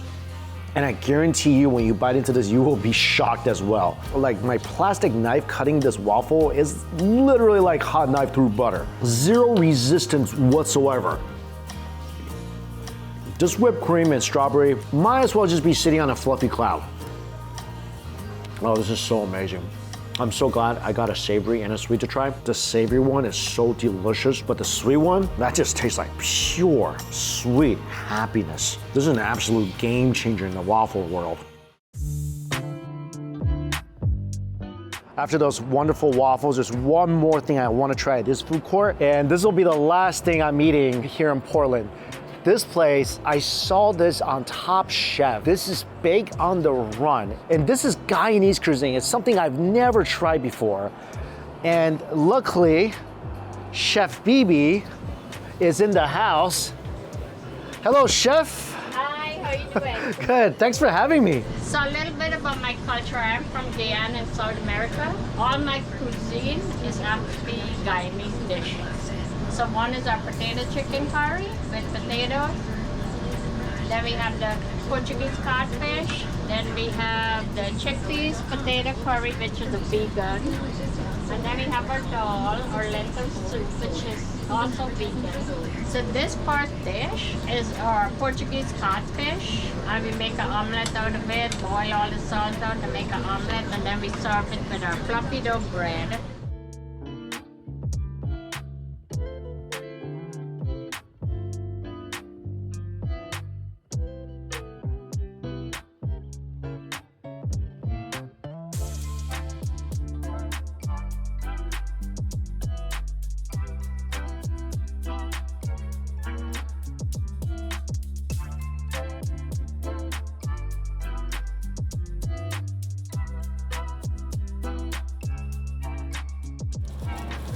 That is very stuffed. Oh, yeah, for the lading. This is our vegan chow mein.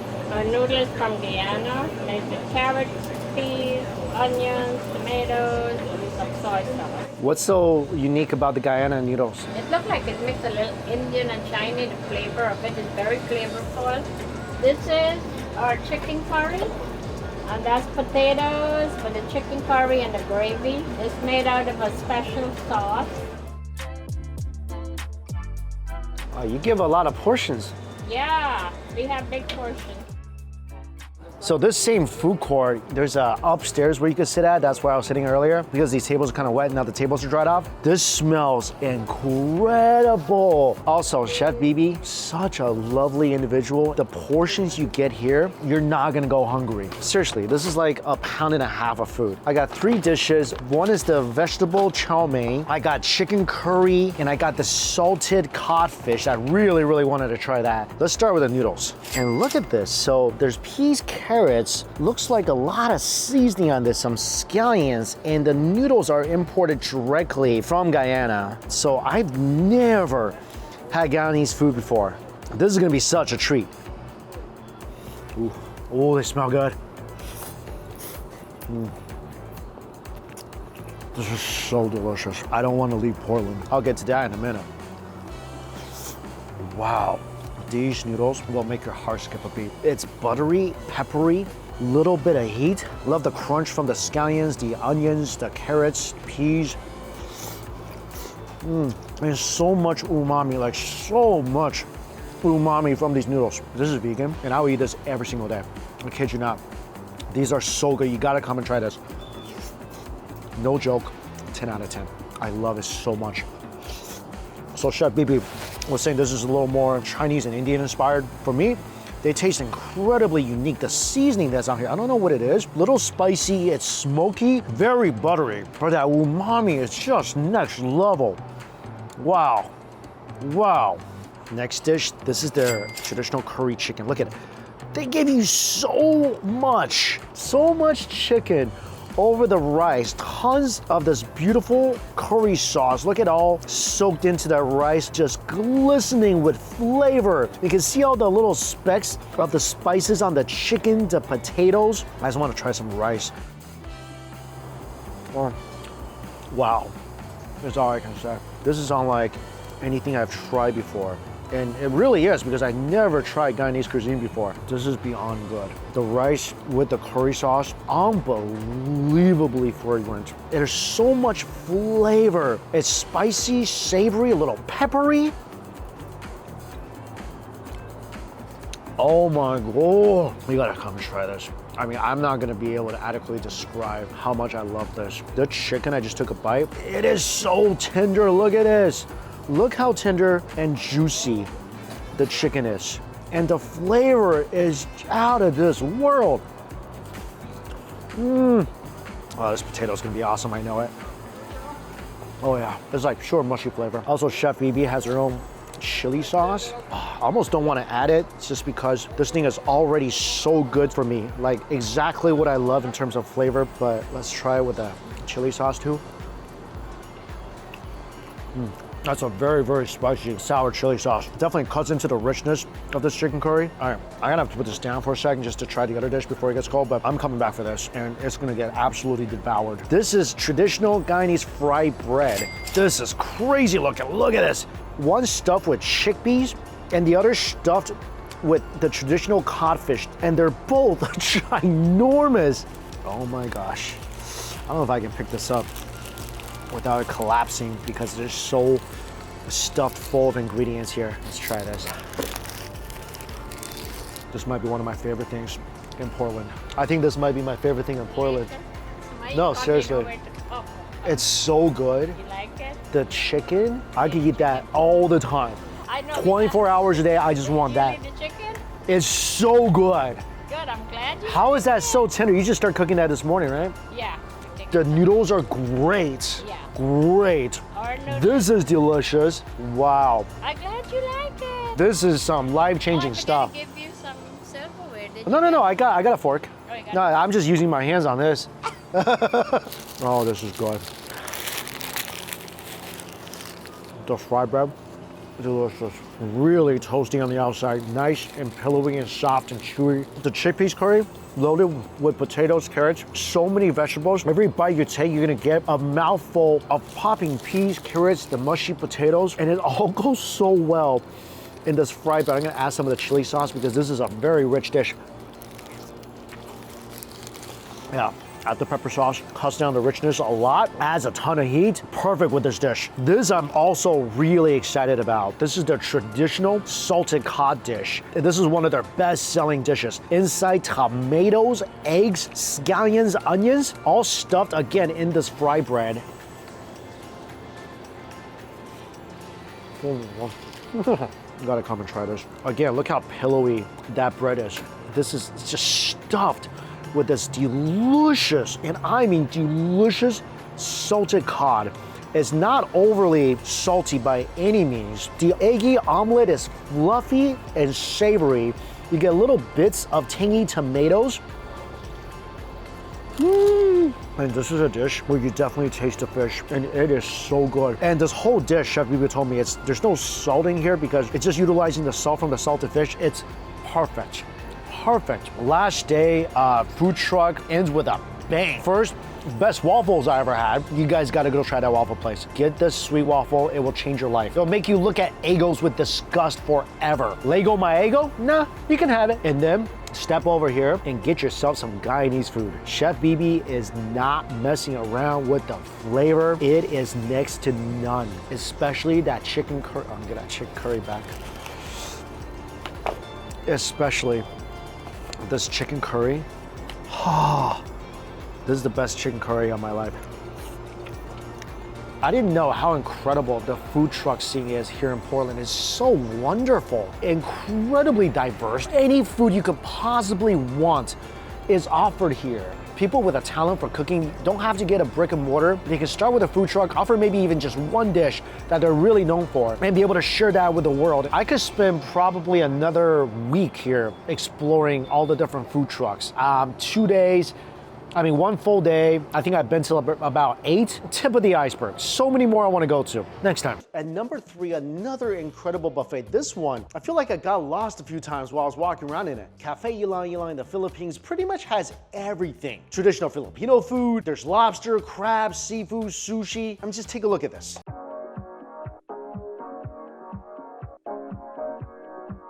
Wow, this is a beautiful hotel. So dinner tonight, I'm at the historic Manila Hotel. Historic and super crowded. And I am here for this, the buffet at Cafe Ilang Ilang.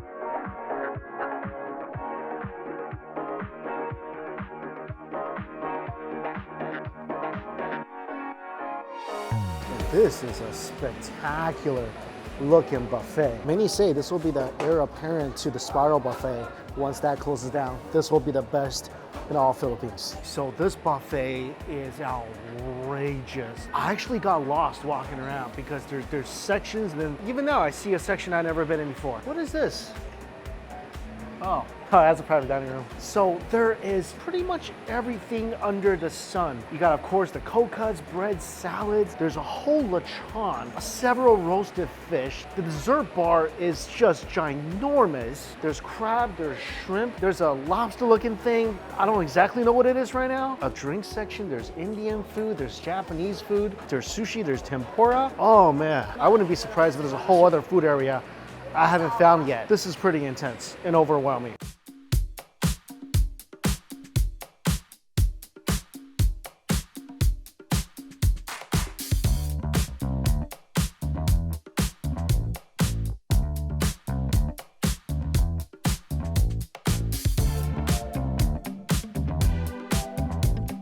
What's interesting about this buffet is that you don't grab anything yourself, so everything is served for you. Thank you. Oh yeah, that's a section I missed. Look, there's a whole grilling section.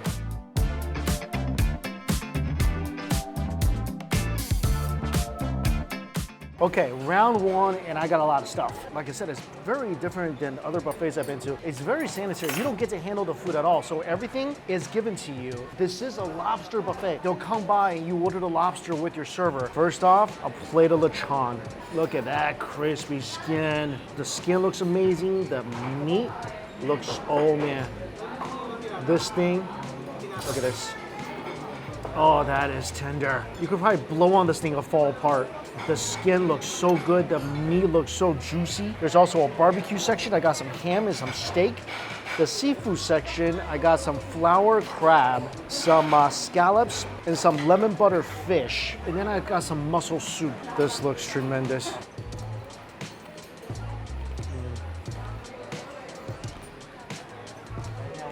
Incredible. Tastes like it came from a lechon shop. That thing is like the most crunchy porky chip.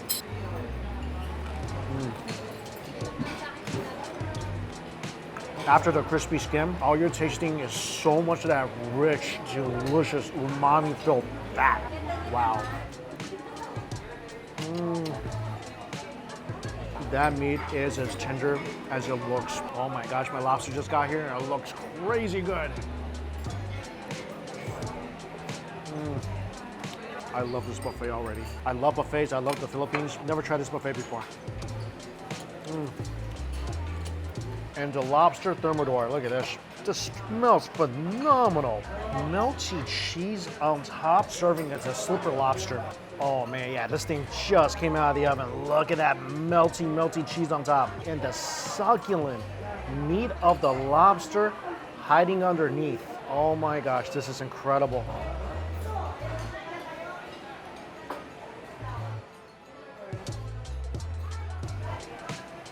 This is so delicious. I love it when buffets do something different than just chill lobster. And I personally feel lobster thermidor, one of the best ways to eat lobster. First of all, that lobster is so succulent, incredibly tender. The meat is juicy, it's sweet. Oh my gosh, look at all that lobster caviar. That's freaking amazing. I love how they give you the whole body of the lobster, because right here, dig into the head. Oh, look at that. The head is covered in cheese as well. Wow. That's pure lobster umami. Again, fresh out of the oven, melty cheese on top of sweet, juicy lobster meat. It's really hard to get better than this. Plus, this buffet, no time limit. So it's open from 6 until 9:30. You're welcome to stay till 10. I might take them up on that. Grilled meats, ham and steak. Ham is okay, a little tough.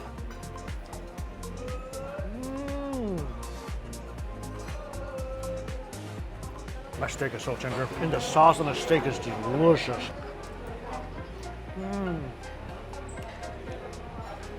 So this is the cream mussel soup. Yeah, it's good.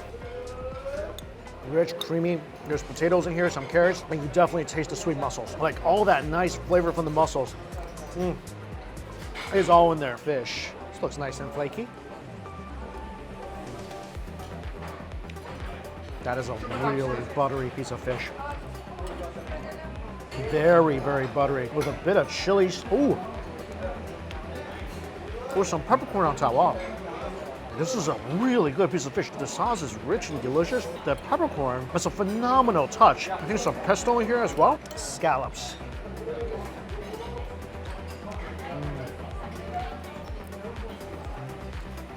Those are some sweet, sweet scallops. Can't really taste the sauce much, but those scallops speak for themselves. So it's chili crab made with the flower crab, which are essentially blue crab.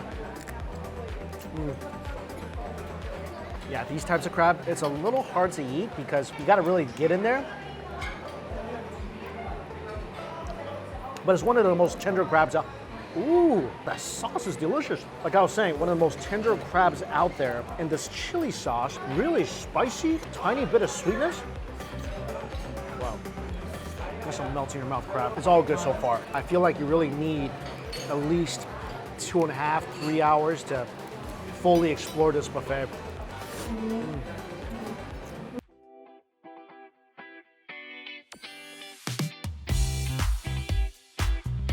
I'm still trying to figure out this buffet. So apparently you can just ask your server to just get stuff for you. And they'll just stand in line and get the food for you. The service here is so responsive and quick. It's almost uncanny. I'll put a plate aside for like 1 second and there'll be someone to take it away. So I saw people having this on their plate and I was just asking my server what it was. They just went out and got this for me. So this is grilled sea bass, but it looks like grilled sea bass stomach. This is definitely the fattiest part of the sea bass. It's tremendous. I mean, the meat is ridiculously delicate. You definitely taste the fire, the smoke. And every bite, you're definitely getting a lot of that gelatinous-y goodness right below the skin.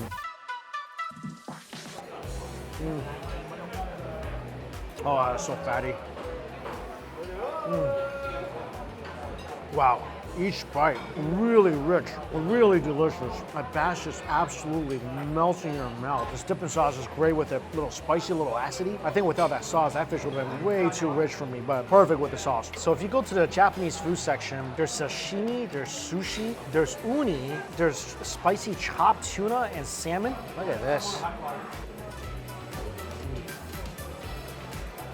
Yeah, that is a melt in your mouth piece of salmon. Also got a seared one. Sushi's delicious. The tuna's good. I think the sashimi is better than the nigiri. I think some of the sushi rice, a little undercooked, were a little dry. Fish is great though. I never had uni look like this before. It's good. I was kind of worried because usually when the uni looks a little gooey, it's not fresh anymore, it gets bitter. This thing, creamy and sweet. Spicy chopped tuna. Yeah, spicy tuna is good. All the fish, really tender. By the way, about 20 minutes in, that whole lechon is gone. They're on their like third pig now or something. So this round, I got some baked salmon with dill sauce. Delicious. It's a really rich dish. The salmon is rich, the sauce is rich, but I absolutely love dill. This is something else that's just been disappearing left and right. It's this beef rib. They have to keep cooking it up. Finally, I snagged a piece. It's covered in peppercorn.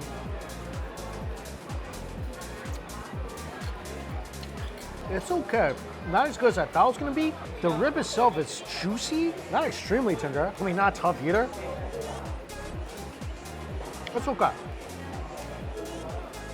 Oh, this is good. This is salmon Senegal with miso. Senegal is one of my favorite Filipino dishes. This thing is so sour and nice. Never had the soup with miso before, but yeah, you can definitely taste the miso and all that nice earthy umami that it brings. Oh, salmon is just melts in your mouth. Nice and fatty. This is so good after some rich dishes. I think eating this dish actually makes you hungrier. And I do like the fact that I can kind of slow down tonight because there is so much time and not just be rushing through everything. Also, they have a balut. You hear that? There's the balut guy. Only time I've ever had a balut was in Vietnam. And it was a small one. It wasn't even like a regulation size balut. I'd give it a try tonight.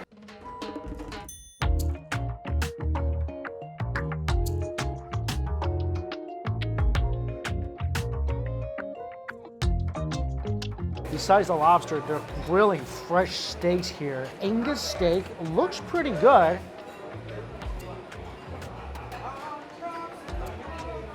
Not bad for buffet steak. Pretty lean cut of steak. Yeah, really lean. Not fatty at all. It's okay. Not the best buffet steak I ever had, not the worst. They put a mushroom sauce on top. I feel like the steak itself needs some salt. A little under seasoned. The good thing is, you definitely taste the fire. This next dish I got, I've never seen anything like this before. I've had a lot of seafood from all around the world. I've never had a karacha crab. Look at the claws. Almost looks like a mix between a lobster and a crab. And this thing is also called the red frog crab. This is definitely a gnarly looking crab. And this is a local crab. And the meat is kind of crumbly. Okay, I don't know what just happened. One of the servers walked by with a sizzling plate. I don't know what's inside that sizzling plate, but it smells incredible. I gotta ask about that. So this is deep fried. I don't know if the meat is supposed to be like this, but it's definitely really crumbly. And it's so delicate and juicy. It kind of tastes like a mix between lobster and crab. Yeah, never had anything like this before. Definitely a gnarly looking crab. This thing looks like a wrench. This claw looks like something that belongs in a toolbox. It's not really cracked open. Ugh. Huh. I don't know if this claw is really designed to be eaten. Not a lot of meat in the limbs. But yeah, tastes exactly like a cross between crab and lobster. Definitely good fried.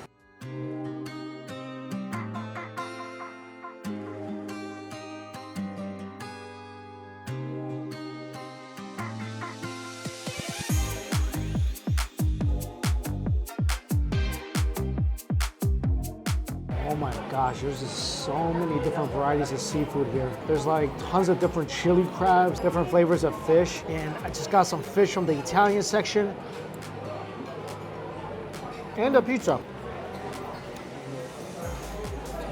They have a giant selection of pizza at this place.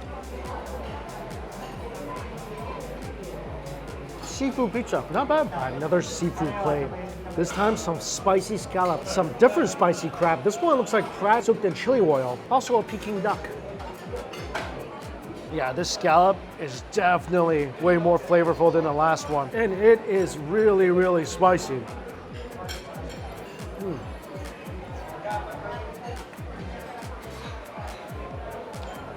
If you ever come here, you gotta skip that Peking duck. The pancake is hard, the duck tastes weird. That was not good. Oh my gosh, my tongue is feeling numb from the spicy scallop sauce. So this is definitely different than the first chili crab that I got. First of all, it's completely different crabs. This is a mud crab. This looks like it's cooked in chili oil. This is awesome. The crab is tender, the chili sauce delicious. I'll show you all the crab dishes they have here. Absolutely knocked it out of the park. And the joints are fried. Yeah, that's good. Tastes like a salted egg crab. I'm pretty sure. Oh, that is delicious. This might be my favorite crab here. Not only is this thing spicy, yeah, the crab is fried well. It's delicious on the outside, super tender inside. Plus, it's soaked in all that chili oil. Yeah, seafood here is absolutely fantastic. Oh, almost time to move on to dessert. One more thing. Had to get a couple more lobsters. Also, the beluga is gone. I think maybe they're out of beluga. I asked the waiter to see if they still have a beluga left. If they have one, I'll happily eat it. If they don't, not gonna be all that sad. To be honest with you, the lobster though, there are few things as good as a lobster thermidor fresh from the oven. Dessert time. Got a fruit trifle and a double chocolate mousse. That's good. So it tastes like a panna cotta on the bottom. This is exciting. Love chocolate mousse. So this has both white chocolate and milk chocolate, I think. Oh man, heaven. There's little white chocolate chips inside as well. That is just pure silk. Also included with the buffet. You can get water or tea or juice. I got a giant pot of tea, and that's just a perfect thing to eat with desserts. I think for the savory food items, what I didn't try today, didn't really try the salad bar with the cold cuts. Otherwise, I think I tried most of the savory items. Love all the crab dishes. Actually, all the seafood dishes, incredible. Oh, you found two. Oh, you only need to give me one. Wow, didn't have to try that hard to find this. I was really happy in dessert land. I was mentally good to go. I was not prepared for this. So, got some vinegar, got some salt. So the only experience I had with a beluga from a street vendor in Vietnam, I said it wasn't even a full-size duck egg. It was I think it was a quail egg. I did not enjoy that. It was really, really, really soft. Like just unnaturally soft. I guess I haven't had a typical beluga experience yet, so I'm gonna choose the smaller egg here for this one. It's kind of nerve-wracking for me because it's not gonna look the most beautiful. So I'm supposed to slurp up the juice. So I guess I'm not supposed to waste that. Oh my God, this is very developed. Juices kind of taste like egg water. So if you don't know, beluga is fertilized duck egg. So the little fertilized embryo is inside. And I think if I just pop this open, you're gonna be able to see it. I think it's in my best interest just to dip this in some salt and vinegar and not look. I've eaten a lot of interesting food items in my years. This is still the most gnarly for me. Oh no, I looked. Oh, I shouldn't have looked. I'm not usually very squirmish when it comes to food. This really gets me. It's very difficult. But yeah, you can see some of that fur right there. Now the problem is, if I pop this whole thing in my mouth, I think that's the smart thing to do. If I just take a bite, half of it, I can still see the other half.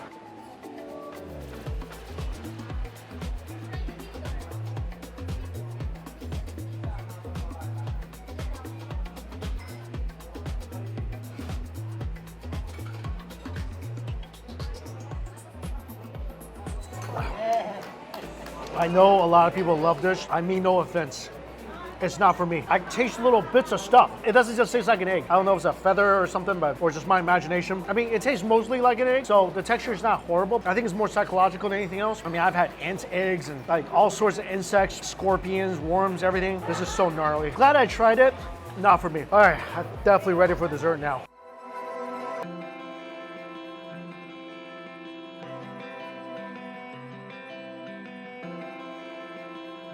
So for dessert, there's crepe, there's a chocolate fountain ice cream. I just got some chocolate mousse cake, some ube panna cotta, and this is called a cathedral. It looks like a gelatin ring. Mousse cake's not bad. Panna cotta's good.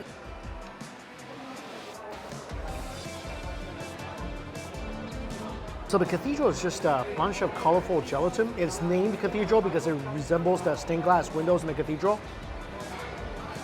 I think my favorite dessert so far is still the chocolate mousse. So it's pretty cool. So everybody is just like kind of mixing it up now. Some people are getting some dessert, going back to the savory food items. Really got another hour just sit around and eat. And this buffet, like I said, no time limit. One seating per night, so you get about 3.5, 4 hours to eat. With today's conversion, $72 US. That's including everything. And for all that you are getting, all the lobster, crab, seafood, it's a phenomenal deal. And this place is absolutely packed. I'm pretty sure every single seat is filled. Also, the people working here are incredible. Everybody's so courteous, so helpful. You're being checked on constantly. They make sure there's no dirty dishes sitting on your table, anything you want to eat. I love the fact that you don't have to go wait in line for lobster, because usually if there's like a grilled cheesy lobster, you'll get a line down the block. But here you just tell the service and they bring it to you. Overall, this is a very impressive spread. I talked to a lot of people asking them to compare this and the spiral buffet. I feel like for most people it's a toss-up, but regardless, this is definitely one of the best buffets I've been to in the Philippines. All right, I'm gonna eat. See you in a bit. That was an amazing buffet experience. Definitely one of, if not the best all-you-can-eat buffets in the Philippines. Ooh, that was such a spread. And also I heard that if you have a membership card or a discount card or something, you get half off. I don't know exactly how that works, but if I lived here, I'd be getting one of those. I am definitely about to food coma out, but I do want to give a big thank you and shout out to all the friendly staff at this buffet, and also to all the people that came by to say hi. Everybody's so friendly. That's another reason why I love coming to the Philippines. People are just so nice. Okay, at number 2 on my list, another buffet. This was one of the hardest buffets in the world to get into. And after I ate there, I could 100% see why. This was one of the most mind-blowing buffets I've ever been to in my life. A-Joy Buffet in Taipei, Taiwan, for me, is currently the best buffet in the world.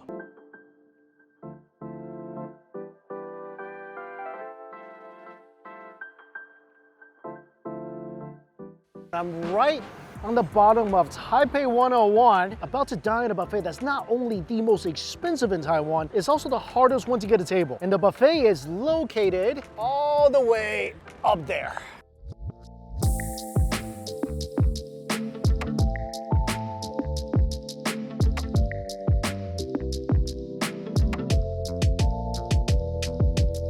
So these are the most sought after buffet tickets in town. This is gonna be an amazing meal.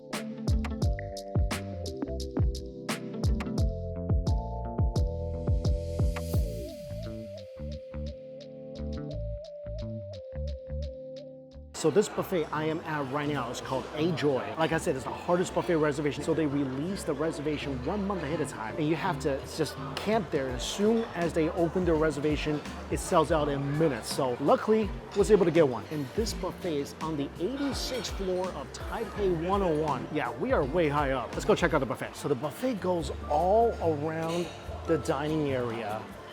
And there's some exquisite looking desserts. The chocolates look like they were made in a chocolate shop.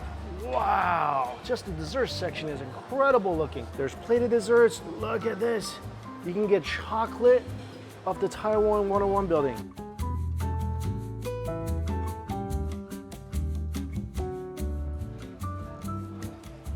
There's also teas, coffees, and even the entrance looks incredible.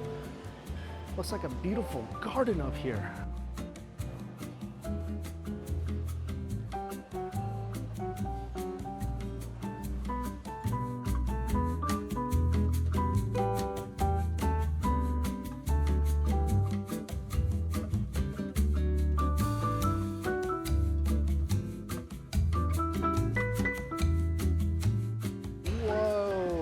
I've never seen missed on a buffet before.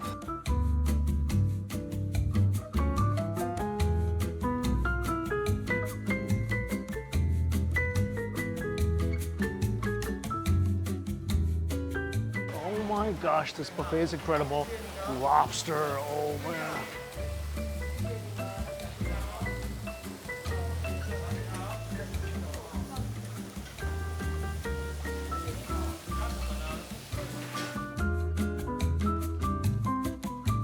This might be the craziest buffet I've ever been to in my life. I know I say this, I think this is better than Craft 52, which is the Korean seafood buffet. This place is incredible. Only problem, I only have 2 hours and I'm gonna try to film everything. This is gonna be a challenge. I'm gonna move quick. First thing I got, fresh oysters. Wow, smooth, buttery, so incredibly fresh. A little bit of brininess, amazing oysters. And check this out, this is so crazy. This is a truffle puff. This is one of the most beautiful things I've ever seen on a buffet. They give you a spoon for this. Crack it open. This is just the most perfect looking pastry. Wow, so soft and flaky. Oh, there's a soup in here. It looks like a creamy soup with vegetables and truffle.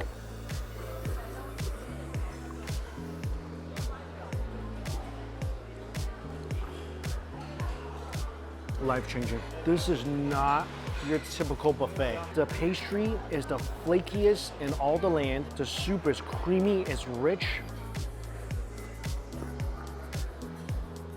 You 100% taste the truffle. It's like a truffle corn chowder. The pastry is the star. So good. With sweet popcorn too.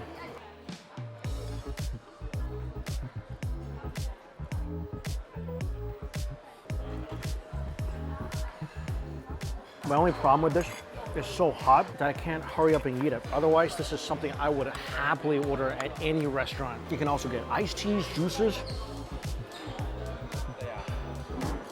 Unlimited sugar cane juice.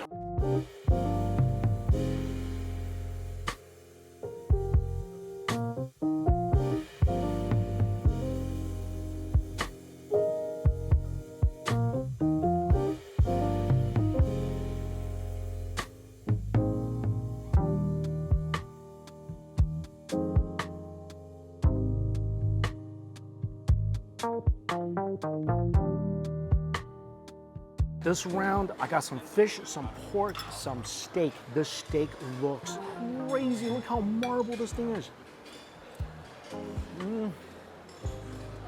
Incredible, tastes like a steakhouse. It's a tomahawk steak. It's a freshly sliced ribeye and it is magnificent. Chase it with some of my king crab porridge. Look at this, king crab inside, giant prawns, crispy, toasty rice on top.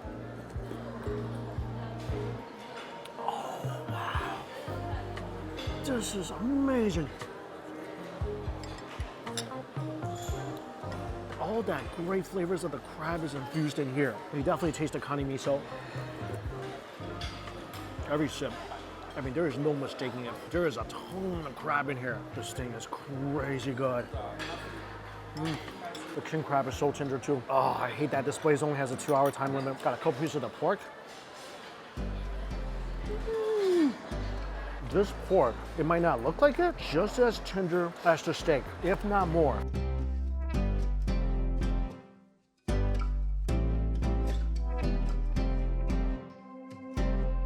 This is a heart of a bamboo shoot with some kind of peanut butter on top.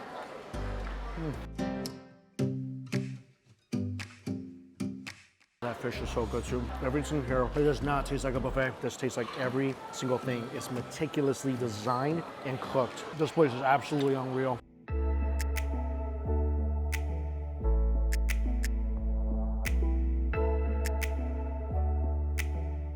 Okay, this round, got some lobster, got some lamb rib, got some scallops, and check this out, a whole roasted fish. This is my favorite buffet of all time.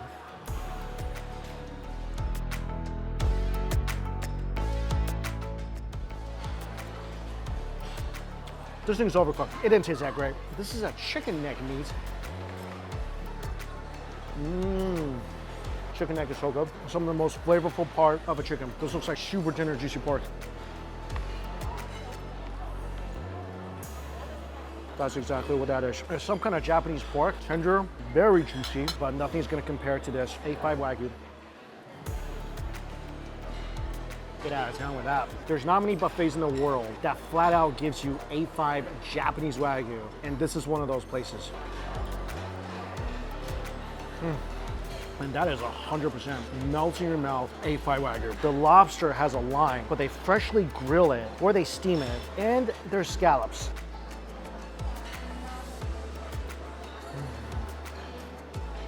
Just the scallops alone is worth the wait. Oh, that's so tender. Freshly grilled lobster. This is so much better than cold lobster. Grilled has such a nice smoky flavor to the lobster. Also, this is so cool. Fresh roasted ayu fish. And this thing, pick it up and just take a bite.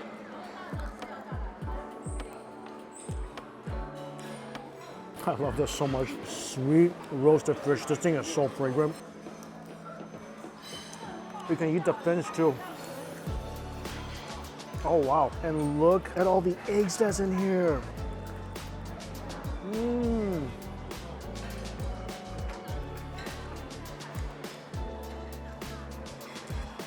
Perfectly roasted fish. A little bit of salt, it's sweet, it's flaky. Eggs are amazing. I've never seen this at a buffet. That was incredible.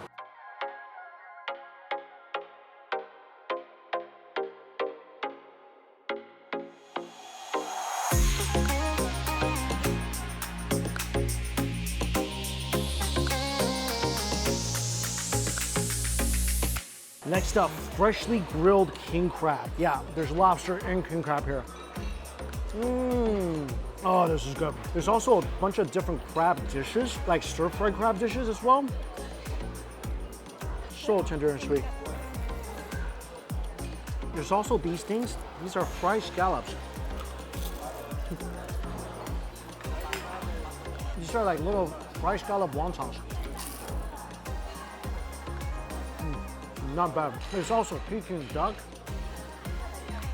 I think that one's just okay. The skin not very crispy. This is king crab steamed egg. Oh yeah, incredible. Soft steamed egg, just like the rice soup, absolutely infused with crabby flavor. Wow, that's good. It's over an hour already. There's still so much I haven't tried yet.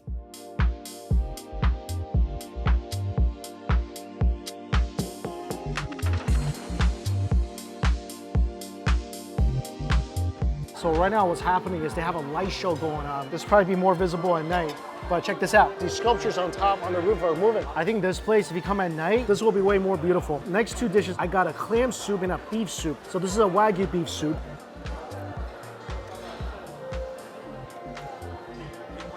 Oh, it's so good. Really light and beefy broth. There's not much in here besides beef broth, some sugar, some scallions, and the pieces of meat they put in here. 100% A5 Wagyu in here. Look at that marbling in the soup. There is no mistaking that. A5 Wagyu soup. Wow, I don't think I've ever had that before.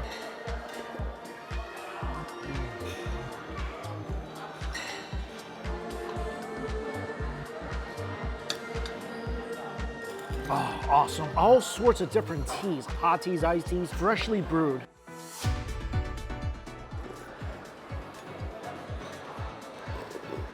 This is just like the first clam soup I ever had in my life. We're in Qingdao, China. Went and dug up a bunch of clams. My family just boiled it. A little scallion, a little ginger. That's it. You can just taste the goodness of the clams. So light and refreshingly delicious.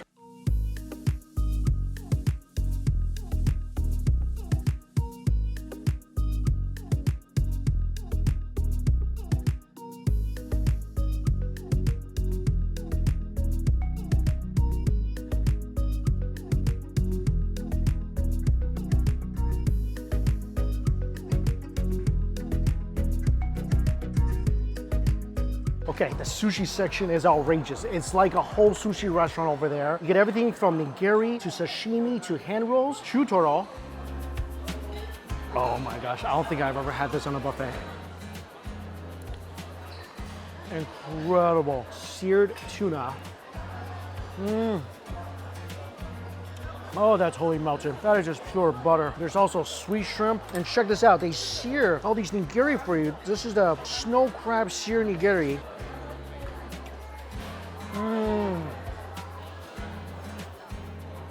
Smoky, tender snow crab. Freshly seared on delicious sushi rice. Sweet shrimp seared. Also, got some seared A5 Wagyu. Ah, it's completely out of this world. There's also hand roast, tuna.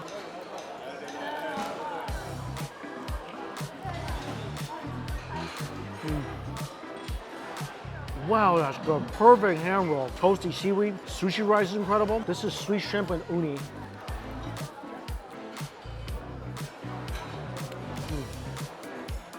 Sweet, creamy. That's as fresh as you can get. Last one, scallop and yakura.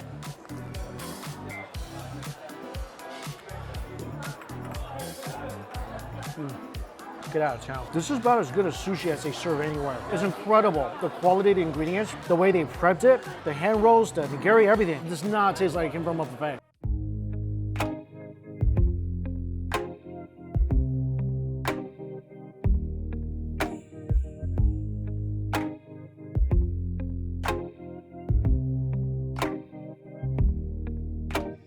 Next round, lobster and giant prawn. Also shiitake mushroom.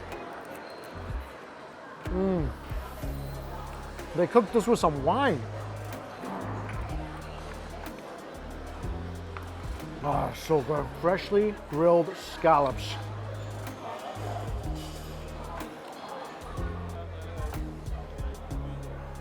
Incredible. So some of these stations, there's lines. Like at the hand roll station, the lobster station, the scallop station, king crab. But right now, because the time limit is almost up, not that many people are in line. So I'm gonna take this opportunity to eat as many lobsters as I can. Dessert time. So they have pretty much what looks like a chocolate Willy Wonka working back there. Got some chocolates, got some cannelé, and they have some funky flavored chocolates too. So this one is a scallion chocolate. That's gonna be interesting. I think that's the raspberry. Pistachio. Oh, those are so good. Tastes like it came from a chocolate shop. Whiskey. Oh, that's interesting. Scallion.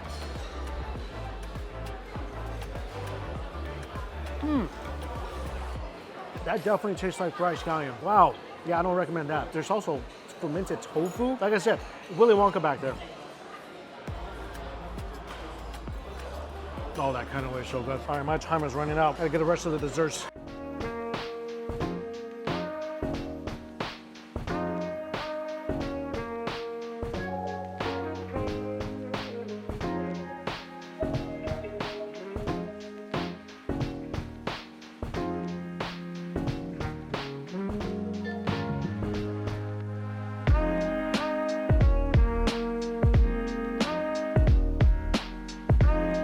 This being Taiwan, bubble tea has to be on the buffet. It's okay, not bad. There's a lot of ice cream. They got some black sesame and some matcha. There's so many intricate looking little dessert items. They have Taipei 101 made into a little cake. Little honey cake. You can dip it in some real honey. Tastes like a bubble waffle. There's also dragon beard candy.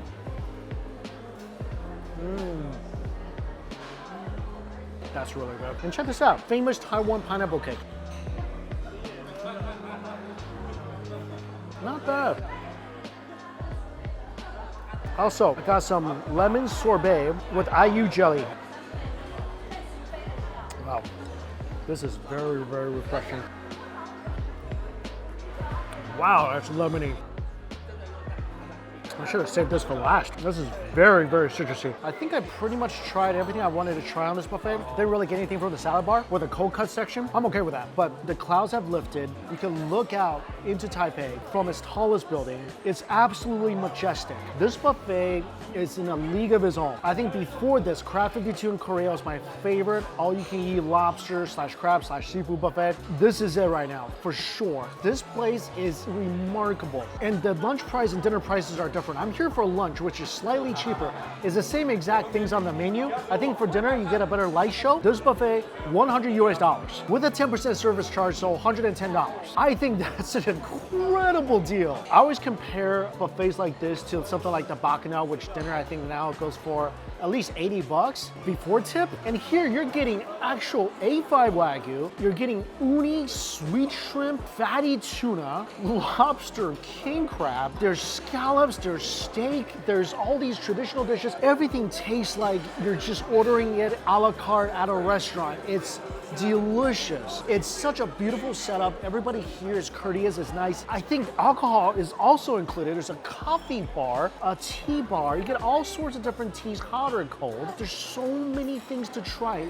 Regardless of what you like or dislike, you're gonna find what you want to eat on this buffet. Again, I think this is the hardest table I've ever tried to get at a buffet. Literally, as soon as their reservations open, within minutes, it's gone. So I was incredibly lucky to be able to get in here today. Overall, just the most incredible dining experience. And whatever price you're paying to go up to the observation deck on Taipei 101, I mean, you're pretty much here. This is gonna be hard to beat. All right, down to number one. This was an incredibly hard decision. And just like the food trucks in Portland, I couldn't narrow it down to one restaurant because I think this was my favorite food trip of 2024. And it all starts at Crawfish Haven and it concludes at Laura Too's.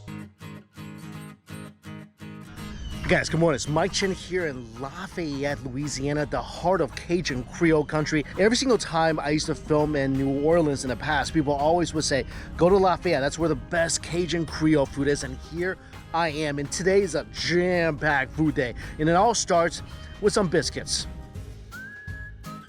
This restaurant I'm in is an iconic breakfast place here in Lafayette. So they do both savory and sweet biscuits here. The first one I got is their famous honey biscuit. This thing, look at this, look how big this is. And honey is just poured all over this biscuit. And the second one I got, biscuits and gravy. If I'm at a restaurant known for their biscuits, I'm getting biscuits and gravy. Each biscuit only around $3. That's an incredible value. As much as I want to dig into the biscuits and gravy, this thing is just shimmering. And when you open this up, oh my gosh, look how pillowy and soft it is in here. And it is crumbly. Just put a little pressure on the fork and this thing just breaks apart. Look at that.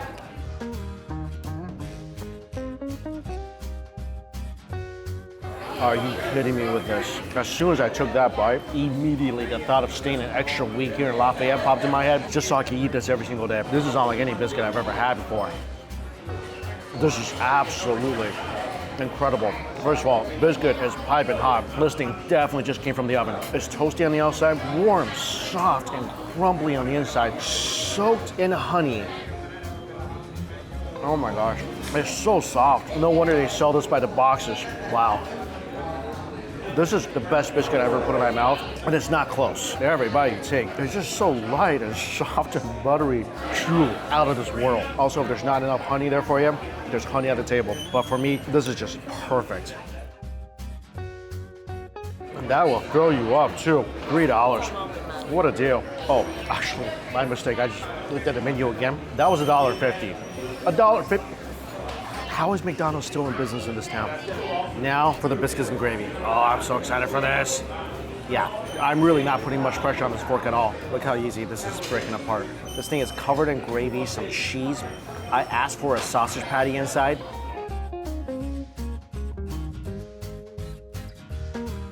Incredible. Thick, rich gravy, very peppery inside. Get a bite with the sausage. These biscuits are absolutely making this dish right now. And also they have Cajun seasoning on the table. Let's try some Uncle John's barbecue. Sprinkle some of that on there. Give me a little hot sauce.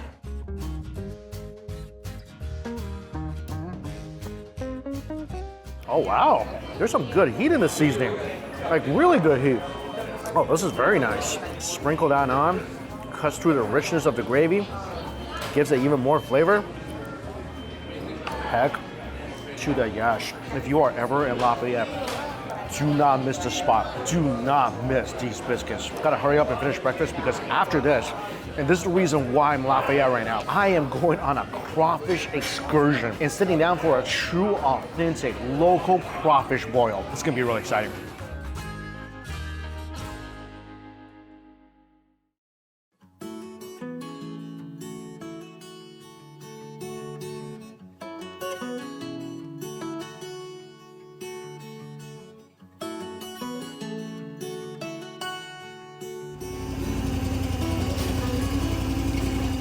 name's Barry Toops, owner of Crawfish Haven, Mrs. Rose's Bed and Breakfast. In 2013, I purchased a house. Wasn't sure what I was going to do with it. My relatives from Biloxi came crawfishing and had a blast crawfishing. And I decided in 2015 to turn this into a bed and breakfast and offer crawfish excursions. My first year, the whole year, I had 3 nights, and now we're averaging over 200 nights a year just during crawfish season. It's been a fun ride. I'm meeting people from all over the world, and I'm telling people I'm traveling the world here.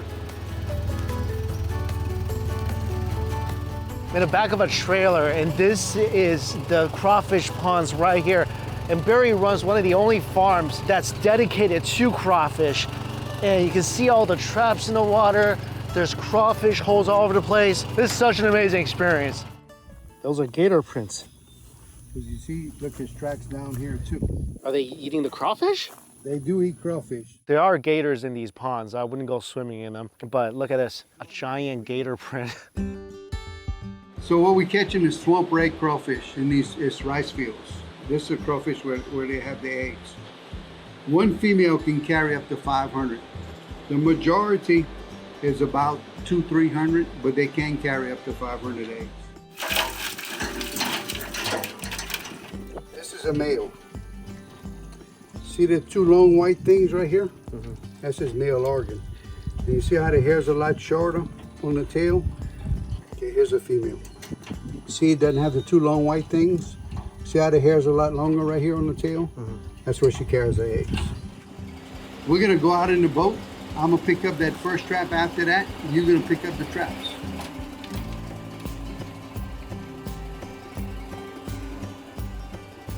You can actually take the crawfish, put them in the trough. The bigger ones go in the sack, the smaller ones fall back in, go back in the water.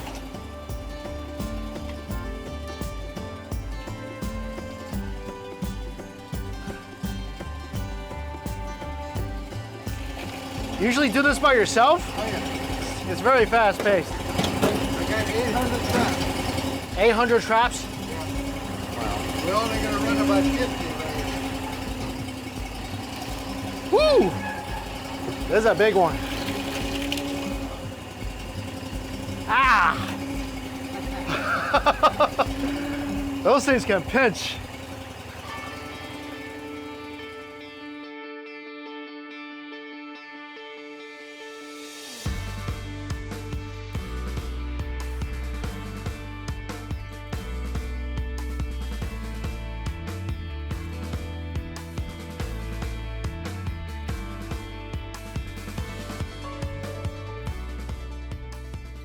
Coons, otters, birds. I can name you 20 predators. Bullfrogs eat crawfish, but that's okay, we eat them too. I can name you 20 predators. You know what's their #1 predator? The Cajuns. So you know how you tell the difference from a regular zoo and a Cajun zoo? The regular zoo has a description of the animal underneath it. The Cajun zoo has a recipe underneath it. There's nothing we don't cook and nothing we don't eat.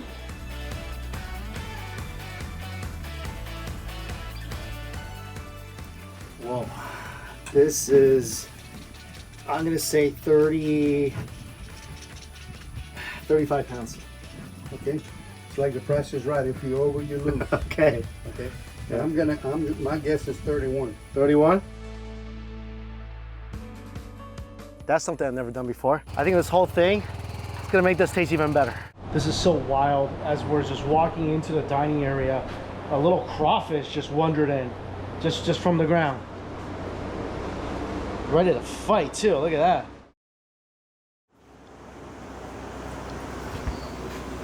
$31.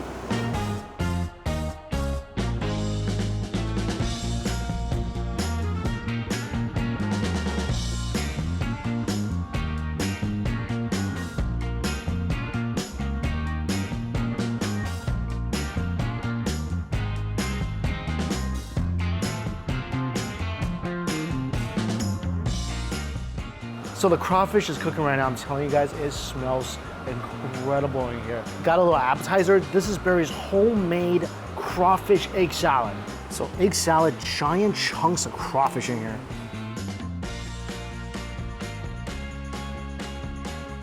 Oh, that's good.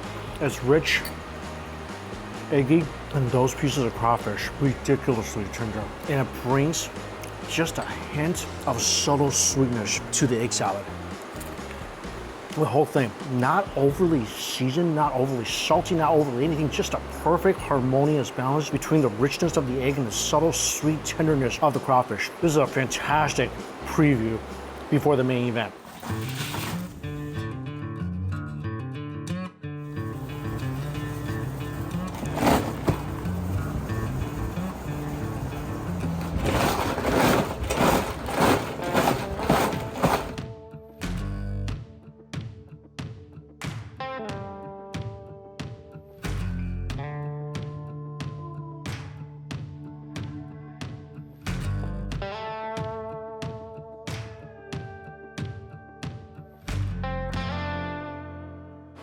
Here it is, my mountain of freshly caught and then freshly cooked crawfish.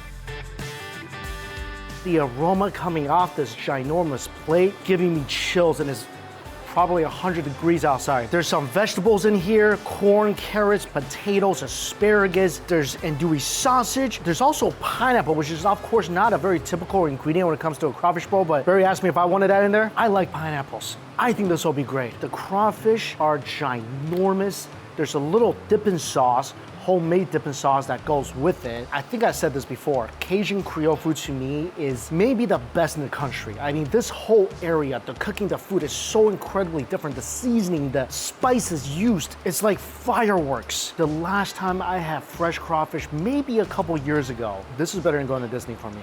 It really is. All right, this is a monster one right here.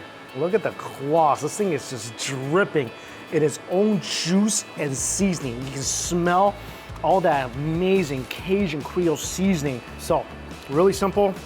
Break the tail off, take the top part off the tail, squeeze the bottom part of the tail, and just pull the crawfish out of its shell. Of course, do not forget, suck on the head. Oh my gosh. I mean, when I say suck on the head, like get way up in there where all the guts and brains, all that good flavor resides. I mean, this is the penthouse of flavor right here.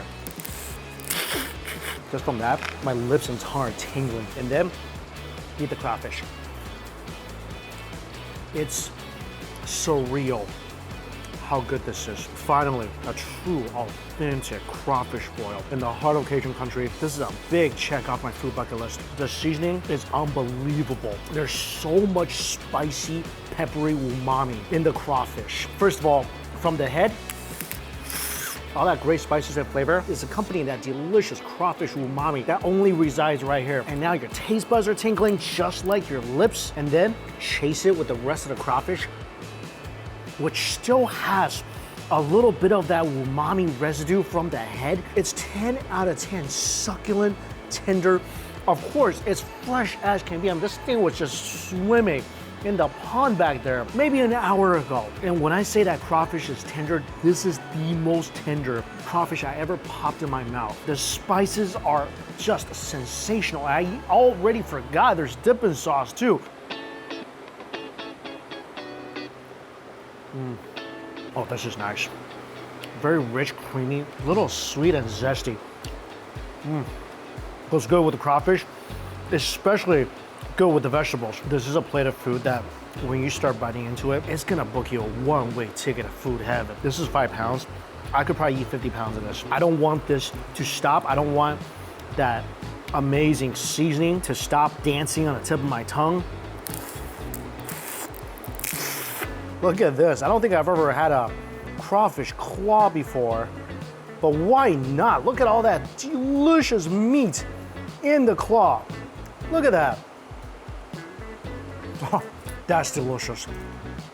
Yeah, that meat should not be wasted. That is some sweet, tender crawfish meat. What I like to do also, if the head is too hard, because late in the season, as Barry said, the head gets really hard, I just take the head apart and go right to the source. Oh yeah. Pure flavor. I feel like this is as good as it gets when it comes to food. If you never had a really traditional backyard crawfish boil before, and I know everybody cooks their crawfish differently, the way Barry does it, incredible. I mean, this needs to be on your food bucket list. I mean, the first time I had a crawfish boil, I remember it being life-changing. Right now, I feel like my life's changed again. Also, taste the crawfish with some pineapples.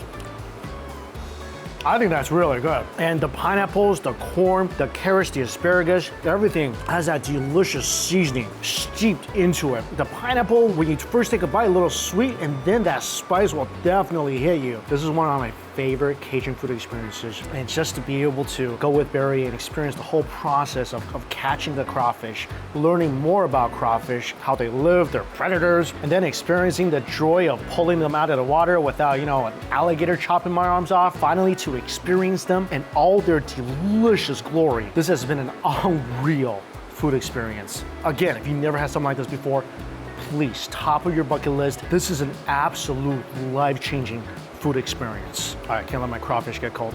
See you in a bit.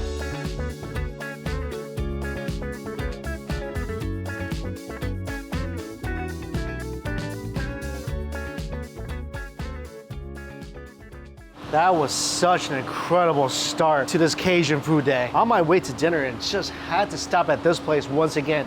Billy's Boudin and Cracklins. I love coming here just to look at the different spices. Whoa, giant jar of seafood gumbo. Gator pickles. There's stuffed pork tenderloin, boneless 7 steaks, stuffed bell peppers.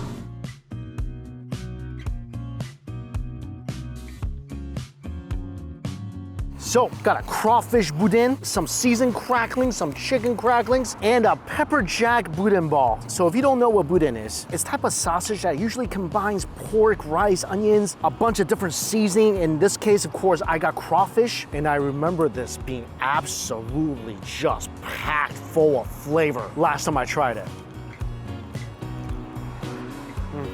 Just as good as I remembered it. When I took a bite of this, I forgot how much I loved this and missed this until I took that bite. Inside that snappy casing, there's rice, giant chunks of crawfish, onions, so many different herbs and spices. And when I say spices, this will ignite a flavor explosion on your tongue. And I don't know if I'm doing it right or not, but I had to get a sauce, and I got this Cajun Power all-purpose spicy garlic sauce. Dunk my boudin in there. That's a delicious hot sauce. That added to the heat of the boudin with some extra garlicky flavor. I mean, the boudin already perfectly delicious on its own, but if you want a lot more heat, a lot more garlic flavor, this is great for that. This just came out of the fryer. The pepper jack boudin ball. On the outside, crispy breading inside, pork rice. You see all the little specks of spice and herbs, and the Monterey Jack cheese in the middle. The outside tastes like a crispy fried chicken. Inside, spicy, gooey, cheesy, rich flavor bomb of a boudin. Add some of my hot sauce. Woo. What I like about the sauce is it actually cuts through the richness a lot. At the same time, absolutely lighting your tongue on fire. Chicken crackling, dusted with Cajun seasoning. It's crispy with tender chicken meat attached to it. It's smoky, a little bit of heat, and just so addictive. This is my absolute favorite. Seasoned cracklings. It's so beautiful. Not many things in the world better than this. You can hear the crunch of that skin all the way across town. And with the skin, there's a little layer of fat and meat, all covered in that delicious Cajun spices. I love how light and airy and melts in your mouth the crunchy skin becomes as soon as you bite into it, releasing all that tasty, fatty, porky juice all over your tongue. That one was all crunch right there. Must try if you are ever in Cajun country. I'll get one more of these before I leave tomorrow. It's that good. I think it's time for dinner. Whenever I'm in Louisiana, one thing I always crave is grilled oysters. And right now I am at Uncle T's Oyster Bar. They have a lot of different selections of charbroiled oysters. There's the Nola, the Firecracker, the Classic Candy, and the Le Bon Cochon. The oysters have arrived. This is definitely the most variety of oysters I've ever seen on a giant plate. Everything is charbroiled to absolute perfection. There's melted cheese, it's sizzling. I smell the char from the grill. There's little garlic toast in the middle. I am salivating so much right now. This is the classic candy. So on top, there's Zydeco sauce, there's candied jalapeno, and pepper jack cheese. And Zydeco sauce is type of a sauce made with tomatoes, garlic, and mayo. And you see the candied jalapenos, it's leaking juice, and look at all this cheese oozing over the side of the oysters. Just gonna have to try to shove everything in my mouth. That is mind-blowing. That is definitely the cheesiest oyster I've ever had. The oyster itself is so plump and juicy. The candied jalapeno is amazing. That thing just leaves such a delightfully smoky, sweet, spicy flavor on your tongue. There is so many flavors sitting on that half shell. This is the Le Bon Cochon. Again, pepper jack cheese and Creole mustard glaze sitting on this. Wow. Delicious, so delicious. This sauce, I can't stop shoving this in my mouth. It's very rich, the flavor is super deep. And it has this incredible umami to it. There's a bit of a kick as well. I think this is my favorite one so far. This is the Nola. So this is garlic butter and shredded Parmesan. And these are the ones that I will usually have whenever I'm in this region.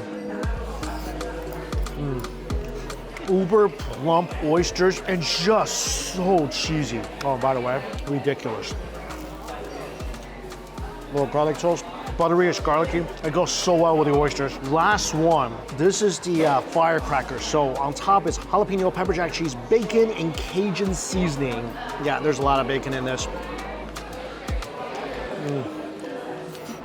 Definitely the richest one. Little bits of toasty bacon combined with that spicy jalapeno. It's a thing of beauty. It's so spicy and fatty, just a symphony of flavors and textures. This giant plate of oysters is amazing. Not only are they cooked perfectly, you get so much of the smoke from the grill. The cheese is wonderfully toasted. All the flavors that's mingling with the oysters really enhances the sweetness and the butteriness of the oysters themselves. This is like an oyster flavor journey. And my craving for charbroiled oysters, completely satisfied. I was just thinking on the drive over here, those are better than any charbroiled oyster I've ever had. It's so good. Anyway, dinner number 2, chicken on the bayou. All right, I'm so excited for this right now. I got a seafood gumbo, which is just loaded with shrimp and crawfish. I mean, loaded. Every time my spoon goes in, there's shrimp or crawfish on it. I got some red beans and rice, some Cajun rice, oh, and a shrimp po' boy. I am that hungry right now. Gumbo. Whoa. First of all, it is piping hot. There is so much seafood flavor in this gumbo. Besides the crawfish and the shrimp, I could see the holy trinity of onions and bell peppers and celery. Each spoonful, it's deep, it's a little briny, it's so much flavor. Also, this thing has a ton of heat in here. Add this over some rice. This flavor is so deep and complex. And this is freaking delicious. Especially the spoonfuls with the shrimp and crawfish. Both oh so tender. I love this so much. This is something I don't think I've ever tried before. Red beans with rice. So very plump red beans with andouille sausage mixed in. This is another wonderfully smelling dish. Ridiculous. This thing is so satisfying. The plump, creamy red beans go so well with that smoky sausage. And just like the gumbo, this thing's got some heat in here as well. This dish is just so aromatic, and there's a burst of smoky flavor in every single bite. I think it's my first time eating this. There is nothing simple or boring about this dish. It's an absolute flavor bomb. So good. Next up, another dish I've been really looking forward to, the crawfish etouffee. It's basically a crawfish stew over rice. And just like the red beans and rice, it smells so good. Oh, I love it. First of all, so much crawfish tail all tender and slightly sweet. The roux is thick, it's rich with all that explosive Cajun spices mixed in. This is such a rich dish, and it's sitting on top of fluffy white rice where every single grain just submerged in this rich sauce.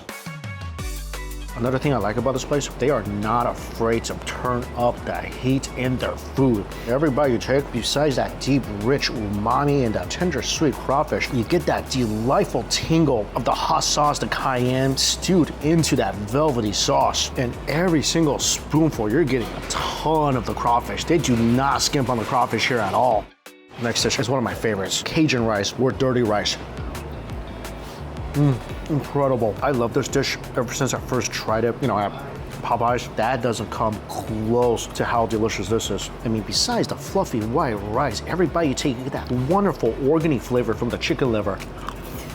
The flavors are earthy, it's rustic, and the Cajun spices definitely gives this dish its signature heat and complexity. This is definitely a traditional taste of bayou right here. I think this might be my first time eating this dish that's not at a Popeyes. Can't stop eating this. Totally forgot I had one more dish. A shrimp po' boy.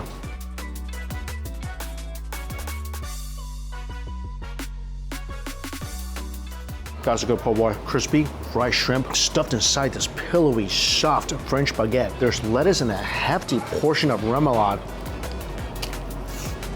I mean, the shrimp is really nice and plump and juicy. You can definitely taste all that wonderful Cajun seasoning on the outside of the shrimp.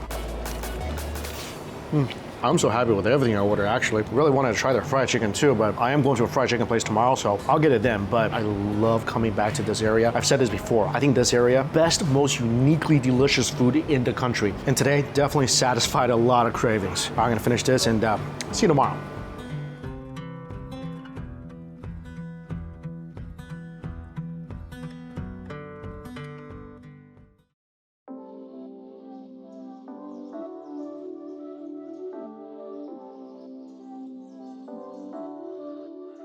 Good morning. Had to get one more meal before leaving town. And I am at Laura's 2. The first time I saw this place was on Parts Unknown with Anthony Bourdain. Then again, ran into a couple friends last night who said I had to come here before leaving. So as soon as they opened, here I am. I got, oh my gosh, this smells so good. This is so crazy. Oh, my heart is beating. So the first thing I got, which they highly recommended, was the fried catfish. And they told me this is local catfish. And underneath, I got rice and gravy. I got seafood okra and a Cajun dish I'd never had before. I think it's pronounced corn makshu. It's corn and peppers cooked in bacon grease. Yes, every part of that sounds awesome.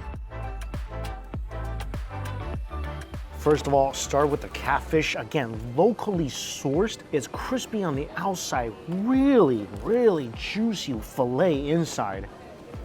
Oh my God. That thing didn't even fully materialize in my mouth and it already shook me. The outside is just the most subtle of crunches. Piping hot inside, ridiculously juicy and tender. Also, the seasoning on the outside is catfish, mesmerizing. I still can't get over that crunch. It's seasoned perfectly, not overly strong, but such wonderful flavors that complements the sweet, tender catfish. This is an absolute must try. Wow, I've never had catfish like this before. One of the greatest pieces of fried fish I've ever had in my life. Right here. I want like 5 more of these. I even brought tartar sauce to dip it in. I don't need it. It's just so perfect on its own. So perfect. Let me get to the size too. This is their famous rice and gravy. Yeah, that's good.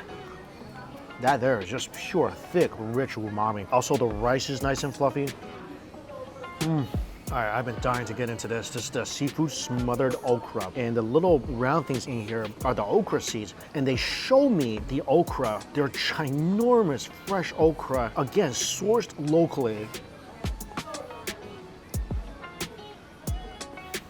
I did not think okra could taste this good. I mean, to me, I've always found okra to be, it's okay. Fry it up, a little slimy inside, not bad. This is some love at first bite stuff. Just like the gravy, it's thick and rich. You can definitely taste all that deep umami of the seafood. You can taste a little crab, maybe a little shrimp in here. Oh, and the burn. Yeah, there is a simmering burn in this okra. Oh, this corn looks awesome. Oh, just like the gravy and the okra, rich, very thick, popping sweet corn, just loaded with umami. There's a lot of flavor in this. If I had to pick though, for everything in the box, that catfish, that is some next level, unbelievable, multiple roundhouses to your face kind of catfish. And then the okra. Those two are like neck and neck. Love them both. And rice and gravy, the corn, both amazing. These two, just unreal. The other box I got, which I just had to get, they're famous stuffed turkey wings. Oh, that is ginormous. It's ginormous and beautiful. I'm so happy. I got another side of their seafood okra. That is definitely the best food decision I made today. Look at the size of these turkey wings sitting on top of course, rice and gravy. Such a gorgeous color on the outside. You can see all the spices and seasoning. Oh my gosh, this is so tender. Look at how easily this thing comes apart. Easily coming off the bones. Look at this. This is crazy. And there's seasoning stuffed into the wing itself. Oh. Oh my gosh, this is so spicy. This is so spicy and so much flavor. Look how big a section of this wing is. Oh. That skin is delicious. All that wonderful Cajun seasoning on the outside of the skin. Some parts are a little crispy and smoky, and the meat melts in your mouth. And turkey, of course, not really known to melt anywhere. This is some melt in your mouth turkey meat. I love the stuffed spices in here. Eat it with some of the rice and gravy. The spices from the turkey go so well with that deep, rich umami from the rice and gravy. And then, of course, invite the okra to the table. Oh, even better. Also, I didn't mention, this thing's about, I say, 2.5 pounds. You will be satisfied. Their potato salad is so good too. I love this restaurant. This is one of the greatest restaurants in this country. The flavors are incredible. This is all the flavors I love. I love rich, deep, spicy flavors, and there's so much of that here. With all its beautiful complexity, that just goes so well together. Yeah, this restaurant is a 10 out of 10 must try. Unbelievable. My recommendation, get the catfish, get the stuffed turkey wing. I mean, I wish I could try all their other dishes too. I'm sure they're incredible as well, but do not miss out on this restaurant. This has been such a fun experience going on a Cajun food tour here in the heart of Cajun country. I just want to say, everybody I've met, from the people standing in line to the servers to the restaurant owners, these people here especially, so nice. Nicest people you ever meet. So this trip, my stomach and my soul, very much fulfilled. And that wraps up my top 10 best eats of 2024. And again, it's been an incredible year filled with unforgettable flavors. And I can't wait to see what 2025 brings to the table. And of course, thank you all so much for joining on my adventure in this past year. And here's wishing everybody prosperity, health, and happiness in another year of amazing food adventures together. Happy New Year, everybody.